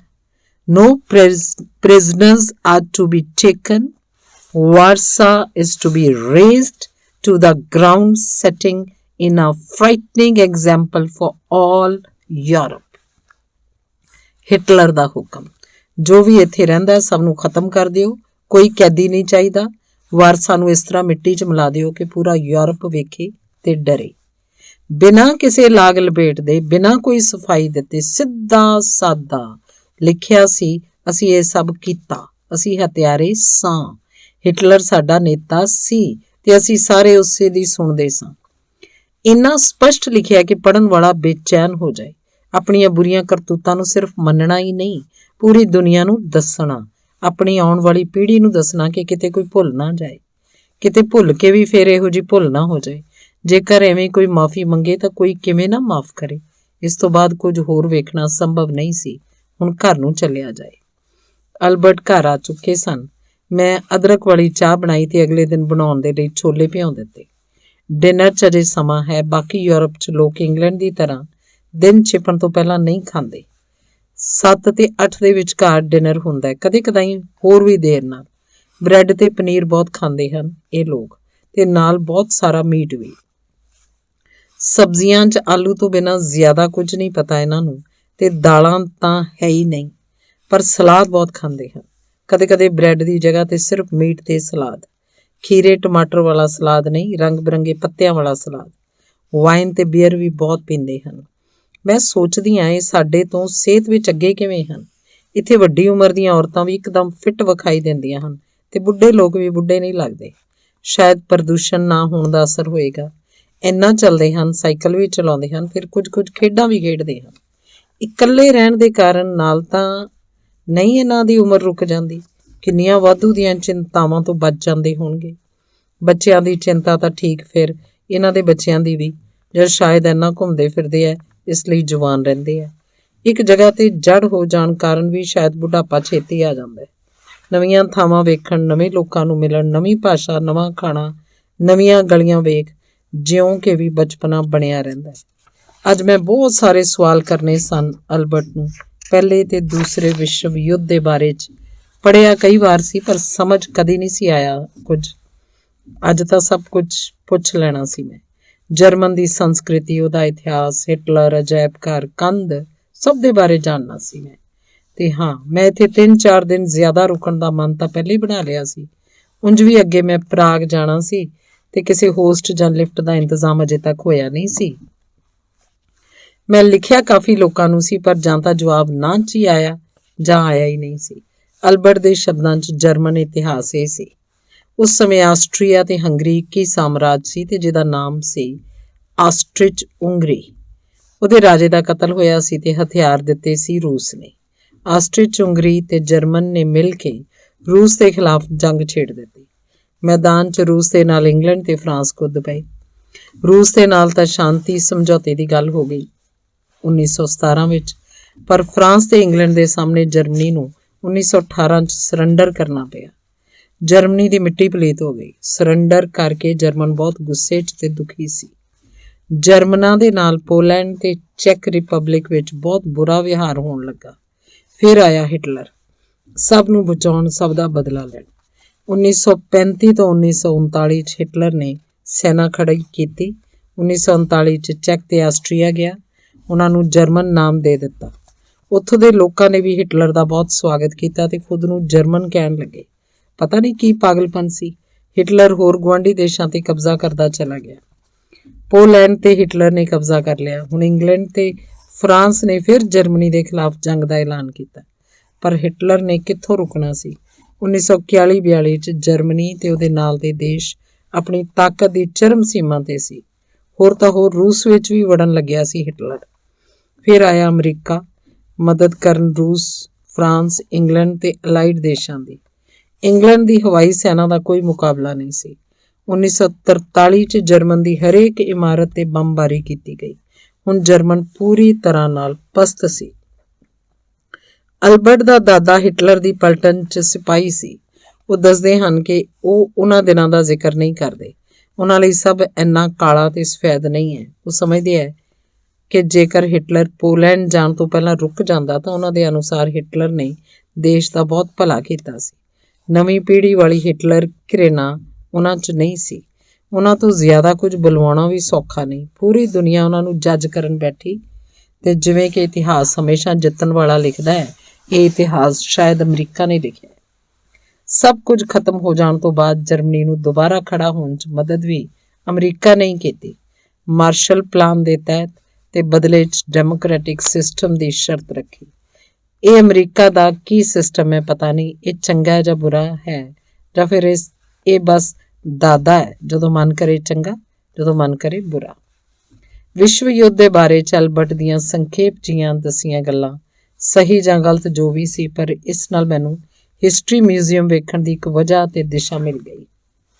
ਹੁਣ ਇੱਕ ਕੱਚਾ ਪੱਕਾ ਆਈਡੀਆ ਲੈ ਕੇ ਡਚਜ਼ ਹਿਸਟੋਰੀਕਲ ਮਿਊਜ਼ੀਅਮ ਵੇਖ ਕੇ ਸਭ ਨਵੇਂ ਸਿਰ ਤੋਂ ਜਾਣਾਂਗੀ ਤੇ ਫਿਰ ਗੁੱਡ ਨਾਈਟ ਹੋ ਗਈ। ਅੱਜ ਦਾ ਪੂਰਾ ਦਿਨ ਹਿਸਟਰੀ ਮਿਊਜ਼ੀਅਮ 'ਚ ਬੀਤਿਆ। ਹੁਣ ਇਤਿਹਾਸ ਤਾਂ ਆਪਾਂ ਸਾਰਿਆਂ ਨੇ ਪੜ੍ਹਿਆ ਹੀ ਹੈ, ਨਹੀਂ ਤਾਂ ਗੂਗਲ ਬਾਬਾ ਸਭ ਕੁਝ ਦੱਸਣ ਲਈ ਤਿਆਰ ਬੈਠਾ। ਇੱਥੇ ਮੈਂ ਜੋ ਵੇਖਿਆ ਉਹ ਇਹ ਕਿ ਹਿਟਲਰ ਨੂੰ ਗਾਲਾਂ ਹੀ ਗਾਲਾਂ ਪਈਆਂ, ਠੀਕ ਹੀ ਪਈਆਂ। ਇਰਾਦੇ ਚਾਹੇ ਕੁਝ ਵੀ ਰਹੇ ਹੋਣ, ਤਰੀਕੇ ਬੇਹੱਦ ਘਿਨਾਉਣੇ ਸੀ। ਗੁਨਾਹ ਇੰਨੇ ਵੱਡੇ ਕਿ ਸ਼ੱਕ ਦੀ ਕੋਈ ਗੁੰਜਾਇਸ਼ ਹੀ ਨਹੀਂ ਸੀ, ਤੇ ਨਾ ਹੀ ਇਸ ਸ਼ਹਿਰ ਨੇ ਕੋਈ ਗੁੰਜਾਇਸ਼ ਛੱਡੀ ਸੀ। ਜਗ੍ਹਾ ਜਗ੍ਹਾ ਮਾਰੇ ਗਏ ਯਹੂਦੀ ਲੋਕਾਂ ਦੀ ਯਾਦ ਵਿੱਚ ਯਾਦਗਾਰਾਂ ਹਨ। ਮਰਨ ਵਾਲਿਆਂ ਦੇ ਨਾਮ ਤੇ ਉਹਨਾਂ ਦੇ ਗੁਨਾਹਾਂ ਦਾ ਲੇਖਾ ਜੋਖਾ ਸਭ ਦੱਸਦੇ ਹੋਏ ਮਾਫੀ ਮੰਗਦਾ ਹੈ ਇਹ ਸ਼ਹਿਰ। ਤੁਸੀਂ ਦੇਣੀਆਂ ਦਿਓ, ਇਹ ਆਪਣੇ ਤੇ ਆਪਣਿਆਂ ਦੇ ਗੁਨਾਹਾਂ ਨੂੰ ਛੁਪਾਉਂਦਾ ਨਹੀਂ ਦਿਖਦਾ। ਕੀ ਇਹ ਅਧਿਆਤਮ ਨਹੀਂ? ਇਵੇਂ ਦਿਲ ਖੋਲ ਕੇ ਮਾਫੀ ਮੰਗਣਾ ਸ਼ੰਖ ਵਜਾਉਣ ਤੋਂ ਜ਼ਿਆਦਾ ਧਾਰਮਿਕ ਨਹੀਂ? ਕੀ ਹੈ ਅਧਿਆਤਮਕ ਹੋਣਾ ਤੇ ਕੀ ਹੈ ਭੌਤਿਕਵਾਦੀ ਹੋਣਾ? ਕੀ ਆਪਣੀਆਂ ਗਲਤੀਆਂ ਦਬਾ ਕੇ ਉਹਨਾਂ ਨੂੰ ਸੱਭਿਆਚਾਰ ਦਾ ਲਿਬਾਸ ਪਹਿਨਾਉਣਾ ਅਧਿਆਤਮਕ ਹੈ, ਜਾਂ ਆਪਣੇ ਸੱਭਿਆਚਾਰ ਨੂੰ ਉਲਟ ਪੁਲਟ ਕਰਕੇ ਆਪਣੀਆਂ ਗਲਤੀਆਂ ਬਾਹਰ ਕੱਢਣਾ, ਉਹਨਾਂ ਨੂੰ ਦੂਰ ਕਰਨ ਦੀ ਕੋਸ਼ਿਸ਼ ਕਰਨਾ ਅਧਿਆਤਮਿਕਤਾ ਹੈ? ਇਹ ਪੁਰਾਣੀਆਂ ਗੱਲਾਂ ਕਿ ਪੂਰਬ ਅਧਿਆਤਮਕ ਹੈ, ਪੱਛਮ ਭੌਤਿਕਵਾਦੀ ਹੈ, ਇਹਦਾ ਕੋਈ ਠੋਸ ਆਧਾਰ ਹੁਣ ਮੈਨੂੰ ਨਹੀਂ ਦਿਸਦਾ। ਅੱਜ ਇਸ ਸ਼ਹਿਰ ਨੂੰ ਦੇਖ ਕੇ ਕਹਿਣਾ ਮੁਸ਼ਕਿਲ ਹੈ ਕਿ ਵਰਲਡ ਵਾਰ 2 ਦੇ ਖਤਮ ਹੁੰਦੇ ਹੁੰਦੇ ਸ਼ਹਿਰ ਵੀ ਖਤਮ ਹੋ ਗਿਆ ਸੀ। ਅੱਜ ਕਿੰਨਾ ਸ਼ਾਨਦਾਰ ਦਿਖਦਾ ਹੈ ਸ਼ਹਿਰ। ਹੁਣ ਪੂਰੇ ਯੂਰਪ ਦੀ ਇਕਾਨਮੀ ਦਾ ਬੈਂਡ ਵੱਜਿਆ ਪਿਆ, ਪਰ ਜਰਮਨੀ ਅਜੇ ਵੀ ਤਰੱਕੀ ਕਰ ਰਿਹਾ। ਮਿਨੀਮਮ ਵੇਜ ਪੱਛਮੀ ਯੂਰਪ ਤੋਂ ਘੱਟ ਹੈ, ਪਰ ਲਿਵਿੰਗ ਕਾਸਟ ਹੋਰ ਵੀ ਘੱਟ ਹੈ ਤੇ ਸਹੂਲਤਾਂ ਵੀ ਜ਼ਿਆਦਾ ਹਨ, ਤਾਂ ਕੁਆਲਿਟੀ ਲਾਈਫ ਜਿਉਣਾ ਮੁਸ਼ਕਿਲ ਨਹੀਂ। ਤਾਂ ਹੀ ਤਾਂ ਹਰ ਕੋਈ ਆਸੇ-ਪਾਸੇ ਤੋਂ ਆ ਕੇ ਇੱਥੇ ਵਸ ਜਾਣਾ ਚਾਹੁੰਦਾ ਹੈ, ਪਰ ਬਾਹਰ ਵਾਲਿਆਂ ਲਈ ਇੱਥੇ ਵਸਣਾ ਆਸਾਨ ਨਹੀਂ ਹੈ। ਵੀਜ਼ਾ ਕਾਨੂੰਨ ਬਹੁਤ ਸਖਤ ਹਨ ਤੇ ਜਰਮਨ ਦੇ ਲੋਕਾਂ ਨੂੰ ਹਰ ਚੀਜ਼ 'ਚ ਪਹਿਲ ਦਿੱਤੀ ਜਾਂਦੀ ਹੈ। ਇੱਥੇ ਦੇਸ਼ ਭਗਤੀ ਸ਼ਾਇਦ ਲੋਕਾਂ ਦੇ ਖੂਨ ਵਿੱਚ ਹੀ ਹੈ ਤੇ ਲਿਬਰਲ ਵੀ ਇੰਨਾ ਕਿ ਸੁਣ ਕੇ ਮਜ਼ਾ ਆ ਜਾਏ। ਅਲਬਰਟ ਨੇ ਦੱਸਿਆ ਕਿ 4 ਸਾਲ ਪਹਿਲਾਂ ਸਰਕਾਰ ਨੇ ਮਰਦਾਂ ਨੂੰ ਮੈਟਰਨਿਟੀ ਲੀਵ ਦੇਣਾ ਚਾਲੂ ਕਰ ਦਿੱਤਾ ਸੀ। ਮੈਨੂੰ ਲੱਗਦਾ ਬੱਚੇ ਇੱਥੇ ਆ ਕੇ ਹੀ ਪੈਦਾ ਕਰਨੇ ਚਾਹੀਦੇ ਆ। ਇੱਕ ਗੱਲ ਹੋਰ, ਇਹੀ ਪਹਿਲਾ ਦੇਸ਼ ਹੈ ਜਿਸ 'ਚ ਆਦਮੀਆਂ ਦੇ ਟਾਇਲਟ 'ਚ ਬੇਬੀ ਚੇਂਜਿੰਗ ਦੀ ਸੁਵਿਧਾ ਦਿੱਤੀ ਗਈ ਹੈ। ਨੈਸ਼ਨਲਿਸਟ ਤੇ ਲਿਬਰਲ ਦਾ ਅਜਿਹਾ ਸੁਮੇਲ ਨਾ ਕਿਤੇ ਦੇਖਿਆ ਸੀ, ਨਾ ਕਦੇ ਸੁਣਿਆ। ਅੱਜ ਦੇ ਲਈ ਬਹੁਤ ਹੈ, ਹੁਣ ਘਰ ਜਾਣਾ ਚਾਹੀਦਾ ਹੈ। ਘਰ ਜਲਦੀ ਜਾਣ ਦੀ ਮੇਰੀ ਆਦਤ ਅਜੇ ਗਈ ਨਹੀਂ। ਮੈਂ ਗੱਲ ਤਾਂ ਸਾਰਿਆਂ ਨਾਲ ਕਰ ਲੈਂਦੀ ਹਾਂ, ਪਰ ਦੋਸਤ ਆਸਾਨੀ ਨਾਲ ਨਹੀਂ ਬਣਦੇ ਮੇਰੇ, ਤੇ ਬਿਨਾਂ ਦੋਸਤ ਦੇ ਰਾਤ ਨੂੰ ਕੀ ਘੁੰਮਾਂ? ਮਿਊਜ਼ੀਅਮ ਵਗੈਰਾ ਤਾਂ ਸਭ ਬੰਦ ਹੋ ਜਾਂਦੇ ਹਨ, ਫਿਰ ਤਾਂ ਸਿਰਫ ਪਾਰਟੀ ਵਾਲੀਆਂ ਥਾਵਾਂ ਹੀ ਬਚਦੀਆਂ। ਇਕੱਲੇ ਕਿਵੇਂ ਪਾਰਟੀ ਕਰੀਏ ਅਤੇ ਕੀ ਕਰੀਏ ਪਾਰਟੀ 'ਚ? ਹਾਂ, ਨੱਚਣਾ ਮੈਨੂੰ ਬਹੁਤ ਪਸੰਦ ਹੈ, ਪਰ ਉਹਦੇ ਲਈ ਮੈਨੂੰ ਜਗ੍ਹਾ ਚਾਹੀਦੀ ਹੁੰਦੀ ਹੈ। ਮਿਊਜ਼ਿਕ ਵੀ ਆਪਣੀ ਵੰਨਗੀ ਦਾ ਹੋਣਾ ਚਾਹੀਦਾ ਹੈ। ਇਹ ਸਭ ਤਾਂ ਫਿਰ ਵੀ ਠੀਕ ਹੈ। ਸਭ ਤੋਂ ਜ਼ਿਆਦਾ ਮੇਰਾ ਦਿਲ ਲਲਚਾਉਂਦਾ ਹੈ ਸਵੇਰੇ ਸਵੇਰੇ ਉੱਠ ਕੇ ਘੁੰਮਣ ਜਾਣ ਨੂੰ। ਮੈਂ ਸ਼ਾਇਦ ਹਮੇਸ਼ਾ ਤੋਂ ਮਾਰਨਿੰਗ ਪਰਸਨ ਰਹੀ ਹਾਂ। ਜਦ ਘਰ 'ਚ ਹੁੰਦੀ ਹਾਂ, ਕਦੇ ਕਦੇ ਮਾਂ ਦੇ ਨਾਲ 4 ਵਜੇ ਉੱਠ ਜਾਂਦੀ ਹਾਂ, ਉਹਨਾਂ ਨਾਲ ਸਵੇਰ ਦੀ ਚਾਹ ਪੀਣ ਲਈ, ਉਸ ਸਕੂਨ ਨੂੰ ਮਾਣਨ ਲਈ ਜਦੋਂ ਸਾਰੇ ਸੁੱਤੇ ਹੁੰਦੇ ਆ ਤੇ ਬਸ ਚਿੜੀਆਂ ਦੀ ਆਵਾਜ਼ ਆ ਰਹੀ ਹੁੰਦੀ ਹੈ। ਇੱਕ ਹੋਰ ਦਿਨ ਫਿਰ ਤੋਂ ਸ਼ੁਰੂ ਹੋਣ ਵਾਲਾ ਹੁੰਦਾ ਹੈ। ਉਸ ਪਲ ਨੂੰ ਮਹਿਸੂਸ ਕਰਨ ਦੇ ਲਈ ਮੈਂ ਸੈਂਕੜੇ ਰਾਤਾਂ ਦੀਆਂ ਪਾਰਟੀਆਂ ਕੁਰਬਾਨ ਕਰ ਦੇਵਾਂ ਤੇ ਫਿਰ ਕਿਸੇ ਦੇ ਘਰ ਵੀ ਰੁਕੀ ਹਾਂ ਤਾਂ ਮੈਨੂੰ ਲੱਗਦਾ ਉਸ ਨਾਲ ਸ਼ਾਮ ਨੂੰ ਗੱਲ ਕਰਨਾ ਠੀਕ ਹੋਏਗਾ। ਰਾਤ ਨੂੰ ਘਰ ਜਾਵਾਂ ਤਾਂ ਸ਼ਾਇਦ ਉਹਨਾਂ ਨੂੰ ਵੀ ਪਰੇਸ਼ਾਨੀ ਹੋਵੇ। ਇਹ ਸਭ ਗੱਲਾਂ ਵੀ ਰਹਿੰਦੀਆਂ ਨੇ ਜਦ ਤੁਸੀਂ ਕਿਸੇ ਦੇ ਘਰ ਠਹਿਰੇ ਹੁੰਦੇ ਹੋ। ਹੋਟਲਾਂ 'ਚ ਇਹ ਇੱਕ ਕਿਸਮ ਦੀ ਆਜ਼ਾਦੀ ਰਹਿੰਦੀ ਹੈ। ਖੈਰ, ਆਜ਼ਾਦੀ ਤਾਂ ਇੱਥੇ ਵੀ ਹੈ, ਪਰ ਇੱਕ ਡਿਊਟੀ ਜਿਹੀ ਲੱਗਦੀ ਹੈ ਦੂਸਰੇ ਨੂੰ ਪਰੇਸ਼ਾਨ ਨਾ ਕਰਨ ਦੀ। ਉਂਝ ਵੀ ਅੱਜ ਰਾਤ ਦਾ ਭੋਜਨ ਬਣਾਉਣ ਦਾ ਮੈਂ ਵਾਅਦਾ ਕੀਤਾ ਸੀ। ਘਰ ਜਲਦੀ ਪਹੁੰਚਣਾ ਚਾਹੀਦਾ ਹੈ। ਅਲਬਰਟ ਅਜੇ ਘਰ ਨਹੀਂ ਆਏ। ਮੈਨੂੰ ਵਧੀਆ ਲੱਗਾ ਕਿ ਉਹਨਾਂ ਦੇ ਆਉਣ ਤੱਕ ਮੈਂ ਖਾਣਾ ਬਣਾ ਲਾਂਗੀ। ਉਹਨਾਂ ਦੇ ਘਰ 'ਚ ਕੁੱਕਰ ਵੀ ਸੀ। ਇਹ ਤਾਂ ਇੱਕਦਮ ਕਮਾਲ ਹੀ ਸੀ। ਕੁੱਕਰ ਦਾ ਕਿਸੇ ਯੂਰਪੀਅਨ ਘਰ 'ਚ ਦੇਖਿਆ ਨਹੀਂ ਮੈਂ ਅਜੇ ਤੱਕ, ਜਦੋਂ ਦਾਲ ਹੀ ਨਾ ਹੋਵੇ ਤਾਂ ਕੁੱਕਰ ਦਾ ਕੀ ਕੰਮ। ਪਰ ਅਲਬਰਟ ਖਾਣੇ ਦੇ ਸ਼ੌਕੀਨ ਲੱਗਦੇ ਆ ਤੇ ਤਰ੍ਹਾਂ ਤਰ੍ਹਾਂ ਦੇ ਮਸਾਲੇ ਵੀ ਹੈ। ਤਾਂ ਮੈਂ ਜਰਮਨੀ ਦੇ ਬਰਲਿਨ ਸ਼ਹਿਰ 'ਚ ਕੁੱਕਰ 'ਚ ਛੋਲੇ ਰੱਖ ਕੇ ਇੱਕ ਪਤੀਲੇ 'ਚ ਚਾਵਲ ਉਬਲਣ ਲਈ ਰੱਖ ਕੇ ਅਦਰਕ ਵਾਲੀ ਚਾਹ ਪੀ ਰਹੀ ਹਾਂ। ਵਾਹ ਜ਼ਿੰਦਗੀ! ਪਤਾ ਨਹੀਂ ਕੁੱਕਰ ਦਾ ਖੋਟ ਸੀ ਜਾਂ ਮੈਂ ਹੀ ਪਾਣੀ ਵੱਧ ਪਾਤਾ। ਇੱਕ ਸੀਟੀ ਵੱਜੀ, ਰਸੋਈ ਦੀ ਪੂਰੀ ਸਫੈਦ ਕੰਧ ਪੀਲੀ, ਸਾਰਾ ਹਲਦੀ ਵਾਲਾ ਪਾਣੀ ਫੁਰ ਫੁਰ ਕਰਕੇ ਬਾਹਰ ਆ ਗਿਆ। ਉੱਤਰੀ ਦੀ ਕੁੱਕਰ ਖੋਲ ਕੇ ਠੀਕ ਕੀਤਾ ਤੇ ਅਲਬਰਟ ਦੇ ਆਉਣ ਤੋਂ ਪਹਿਲਾਂ ਕੰਧ ਸਾਫ਼ ਕਰਨ ਦੀ ਪੂਰੀ ਕੋਸ਼ਿਸ਼ ਕੀਤੀ, ਪਰ ਹਲਦੀ ਵਾਲੇ ਦਾਗ ਉੱਥੇ ਦੇ ਉੱਥੇ। ਖਾਣਾ ਖਾਣ ਤੋਂ ਬਾਅਦ ਮੈਂ ਅਲਬਰਟ ਨੂੰ ਇਹ ਖੁਸ਼ਖਬਰੀ ਸੁਣਾਈ ਤਾਂ ਹੱਸਣ ਲੱਗੇ ਤੇ ਬੋਲੇ, ਮੇਰੀ ਰਸੋਈ 'ਚ ਪੇਂਟਿੰਗ ਨਹੀਂ ਸੀ, ਹੁਣ ਅਸਲ ਇੰਡੀਅਨ ਪੇਂਟਿੰਗ ਹੈ। ਫਿਰ ਗੁੱਡ ਨਾਈਟ ਹੋ ਗਈ। ਅੱਜ ਦਾ ਕੋਈ ਏਜੰਡਾ ਨਹੀਂ ਸੀ ਤੇ ਮੈਂ ਸਵੇਰੇ ਆਰਾਮ ਨਾਲ ਉੱਠੀ। ਅਲਬਰਟ ਨੇ ਰੋਜ਼ ਦੀ ਤਰ੍ਹਾਂ ਨੇੜੇ ਵਾਲੀ ਬੇਕਰੀ ਤੋਂ ਤਾਜ਼ਾ ਬ੍ਰੈਡ ਲਿਆ ਰੱਖੇ ਸੀ। ਹੁਣ ਮੈਨੂੰ ਸਵੇਰੇ ਬ੍ਰੈਡ, ਮੱਖਣ ਤੇ ਕੌਫੀ ਚੰਗੀ ਲੱਗਦੀ ਸੀ। ਕਾਲੀ ਕੌਫੀ 'ਚ 2 ਚਮਚ ਦੁੱਧ ਤੇ 1 ਚਮਚ ਖੰਡ। ਹੁੰਦਾ ਇਵੇਂ ਹੈ ਕਿ ਜਦ ਤੁਸੀਂ ਸ਼ਹਿਰ ਨੂੰ ਜਾਣ ਰਹੇ ਹੁੰਦੇ ਹੋ, ਸ਼ਹਿਰ ਵੀ ਤੁਹਾਨੂੰ ਜਾਣ ਰਿਹਾ ਹੁੰਦਾ ਹੈ। ਤੁਸੀਂ ਸ਼ਹਿਰ ਦੇ ਕੰਮ ਕਰਦੇ ਹੋ, ਸ਼ਹਿਰ ਤੁਹਾਡੇ ਕੰਮ ਕਰਦਾ ਹੈ। ਥੋੜਾ ਸ਼ਹਿਰ ਤੁਹਾਨੂੰ ਚੰਗਾ ਲੱਗਦਾ ਹੈ, ਥੋੜਾ ਤੁਸੀਂ ਸ਼ਹਿਰ ਨੂੰ ਚੰਗੇ ਲੱਗਦੇ ਹੋ। ਤੁਸੀਂ ਸ਼ਹਿਰ ਨੂੰ ਅਪਣਾਉਂਦੇ ਹੋ, ਸ਼ਹਿਰ ਵੀ ਲੱਗਿਆ ਪਿਆ ਹੁੰਦਾ ਹੈ ਤੁਹਾਨੂੰ ਆਪਣਾ ਬਣਾਉਣ 'ਚ। ਹੁਣ ਜਿਵੇਂ ਸ਼ਹਿਰ ਮੇਰਾ ਸੀ ਤੇ ਮੈਂ ਸ਼ਹਿਰ ਦੀ। ਕੁਝ ਕਰਨ ਜਾਂ ਦੇਖਣ ਦਾ ਦਬਾਅ ਵੀ ਹੁਣ ਨਹੀਂ ਸੀ। ਹੁਣ ਬਸ ਬੇਫਿਕਰ ਚੱਲਣਾ ਸੀ। ਤੁਸੀਂ ਚੱਲੇ ਹੋ ਕਦੀ ਬੇਫਿਕਰ, ਕਿਤੇ ਵੀ ਨਾ ਪਹੁੰਚਣ ਦੇ ਲਈ, ਕਿਸੇ ਨਾਲ ਨਾ ਮਿਲਣ ਦੇ ਲਈ, ਬਿਨਾਂ ਸਮੇਂ ਦੀ ਪਰਵਾਹ ਕੀਤੇ ਹੋਏ ਚੱਲ ਕੇ ਦੇਖੋ। ਐਡਿਕਟਿਵ ਹੁੰਦਾ ਇੱਕਦਮ। ਅੱਜ ਚਲਦੇ ਚਲਦੇ ਮੈਂ ਬ੍ਰਾਂਡਨੇਬਰਗ ਗੇਟ ਪਹੁੰਚ ਗਈ। ਇਹ ਉਹੀ ਗੇਟ ਹੈ ਜਿਹੜਾ ਤੁਹਾਨੂੰ ਹਰ ਗਾਈਡ ਬੁੱਕ ਵਿੱਚ ਬਰਲਿਨ ਦੇ ਪੇਜ ਉੱਤੇ ਮਿਲੇਗਾ। ਬਰਲਿਨ ਜਾਓ ਤਾਂ ਜਿਵੇਂ ਇਸ ਗੇਟ ਦੇ ਸਾਹਮਣੇ ਫੋਟੋ ਖਿਚਾਉਣਾ ਜ਼ਰੂਰੀ ਹੈ। ਸਵੇਰੇ ਸਵੇਰੇ ਬਹੁਤ ਗਿਣਤੀ 'ਚ ਟੂਰਿਸਟ ਹਨ ਇੱਥੇ। ਕੁਝ ਭਾਰਤੀ ਚਿਹਰੇ ਵੀ ਦਿਸਦੇ ਆ। 2 ਮੁੰਡੇ ਸਾਈਕਲ ਨਾਲ ਖੜੇ ਹਨ ਤੇ ਮੈਨੂੰ ਫੋਟੋ ਖਿੱਚਣ ਦੀ ਬੇਨਤੀ ਕਰਦੇ ਆ। ਇਹ ਲੋਕ ਐਮਸਟਰਡਮ ਤੋਂ ਸਾਈਕਲ ਤੇ ਆਏ ਆ। ਅੱਜ ਹੀ ਆਏ ਆ ਤੇ ਅੱਜ ਹੀ ਵਾਪਸ ਵੀ ਰਵਾਨਾ ਹੋਣਗੇ। ਉਹ ਕਿੰਨਾ ਕੁਝ ਕਰਨਾ ਹੈ ਇਸ ਜ਼ਿੰਦਗੀ 'ਚ, ਸਾਈਕਲ ਦਾ ਤਾਂ ਪਤਾ ਨਹੀਂ। ਮੋਟਰਸਾਈਕਲ ਨਾਲ ਜ਼ਰੂਰ ਇੱਕ ਲੰਬਾ ਜਿਹਾ ਟ੍ਰਿਪ ਕਰਨਾ ਹੈ। ਇੱਕ ਫੋਟੋ ਉਹਨਾਂ ਨਾਲ ਮੈਂ ਵੀ ਖਿਚਾ ਲੈਂਦੀ ਹਾਂ, ਪਤਾ ਨਹੀਂ ਕਿਉਂ। ਫਿਰ ਸੜਕਾਂ ਛਾਣਦੇ ਹੋਏ ਪਹੁੰਚ ਜਾਂਦੀ ਹਾਂ ਬਰਲਿਨ ਦੀ ਸਭ ਤੋਂ ਪੁਰਾਣੀ ਯੂਨੀਵਰਸਿਟੀ, ਹੁਮਬੋਲਟ ਯੂਨੀਵਰਸਿਟੀ। 1810 'ਚ ਬਣੀ ਸੀ ਤੇ ਹੁਣ ਤੱਕ 21 ਨੋਬਲ ਪੁਰਸਕਾਰ ਪ੍ਰਾਪਤ ਕਰਨ ਵਾਲਿਆਂ ਨੂੰ ਪੜ੍ਹਾ ਚੁੱਕੀ ਹੈ। ਅਲਬਰਟ ਆਇਨਸਟਾਈਨ ਵੀ ਇੱਥੇ ਪੜ੍ਹਿਆ ਸੀ ਤੇ ਕਾਰਲ ਮਾਰਕਸ ਵੀ।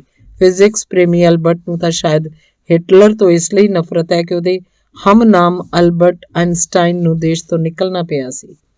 ਉਸ ਬਦਦਿਮਾਗ ਦੀ ਵਜ੍ਹਾ ਕਰਕੇ ਯੂਨੀਵਰਸਿਟੀ 'ਚ ਪੁਸਤਕ ਮੇਲਾ ਲੱਗਿਆ, ਪਰ ਸਭ ਕਿਤਾਬਾਂ ਜਰਮਨ ਭਾਸ਼ਾ 'ਚ ਹਨ। ਸੋਚਦੀ ਹਾਂ ਸਾਇੰਸ ਦੀ ਕੋਈ ਕਿਤਾਬ ਅਲਬਰਟ ਦੇ ਲਈ ਲੈ ਜਾਵਾਂ, ਪਰ ਸਮਝ ਨਹੀਂ ਆਉਂਦੀ।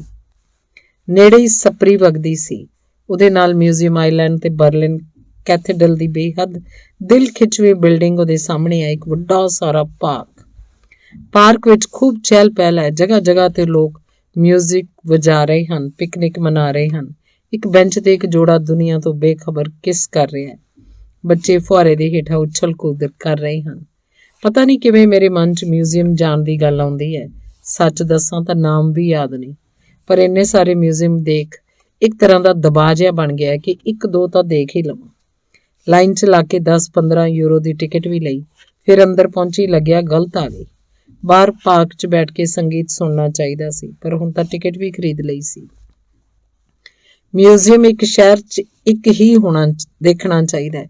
ਘੱਟ ਤੋਂ ਘੱਟ ਇੱਕ ਟ੍ਰਿਪ ਵਿੱਚ ਤਾਂ ਬਸ ਇੱਕ ਹੀ, ਜਾਂ ਇੱਕ ਹੀ ਵਿਸ਼ੇ ਨਾਲ ਜੁੜਿਆ। ਹੁਣ ਇਹ ਪਤਾ ਨਹੀਂ ਕਿਹੜਾ ਇਜਿਪਸ਼ੀਅਨ ਟਾਈਪ ਦਾ ਮਿਊਜ਼ੀਅਮ ਸੀ। ਮੈਂ ਬਸ ਚੀਜ਼ਾਂ ਦੇਖ ਰਹੀ ਸੀ, ਬਿਨਾਂ ਕੁਝ ਪੜ੍ਹੇ। ਥੋੜੇ ਸਮੇਂ ਬਾਅਦ ਲੱਗਿਆ ਪੈਸੇ ਤਾਂ ਬਰਬਾਦ ਕਰੇ, ਸਮਾਂ ਤਾਂ ਬਚਾ ਲਵਾਂ। ਬਾਹਰ ਨਿਕਲ ਆਈ, ਕੁਝ ਦੇਰ ਸੰਗੀਤ ਸੁਣਿਆ ਤੇ ਫਿਰ ਘਰ। ਰਾਤ ਨੂੰ ਇੰਟਰਨੈਟ ਤੇ ਪ੍ਰਾਗ 'ਚ ਮੇਜ਼ਬਾਨ ਲੱਭੇ ਤੇ ਕਈ ਲੋਕਾਂ ਨੂੰ ਲਿਖਿਆ। ਅਜੇ ਤੱਕ ਕੋਈ ਟਿਕਾਣੇ ਦਾ ਇੰਤਜ਼ਾਮ ਨਹੀਂ ਹੋਇਆ ਸੀ। ਲੱਗਿਆ ਕਿ ਹੋਸਟਲ 'ਚ ਠਹਿਰਨਾ ਪਏਗਾ ਤੇ ਕੁਝ ਸਸਤੇ ਹੋਸਟਲਾਂ ਦੇ ਨਾਮ ਲਿਖ ਲਏ। ਖੈਰ, ਕੱਲ ਤੱਕ ਸਭ ਠੀਕ ਹੋ ਜਾਏਗਾ। ਅੱਜ ਮੈਂ ਕੁਝ ਨਹੀਂ ਕਰਨਾ ਸੀ। ਬਹੁਤ ਕੁਝ ਬਾਕੀ ਹੈ, ਪਰ ਮੇਰਾ ਕੋਟਾ ਪੂਰਾ ਹੋ ਚੁੱਕਾ ਹੈ।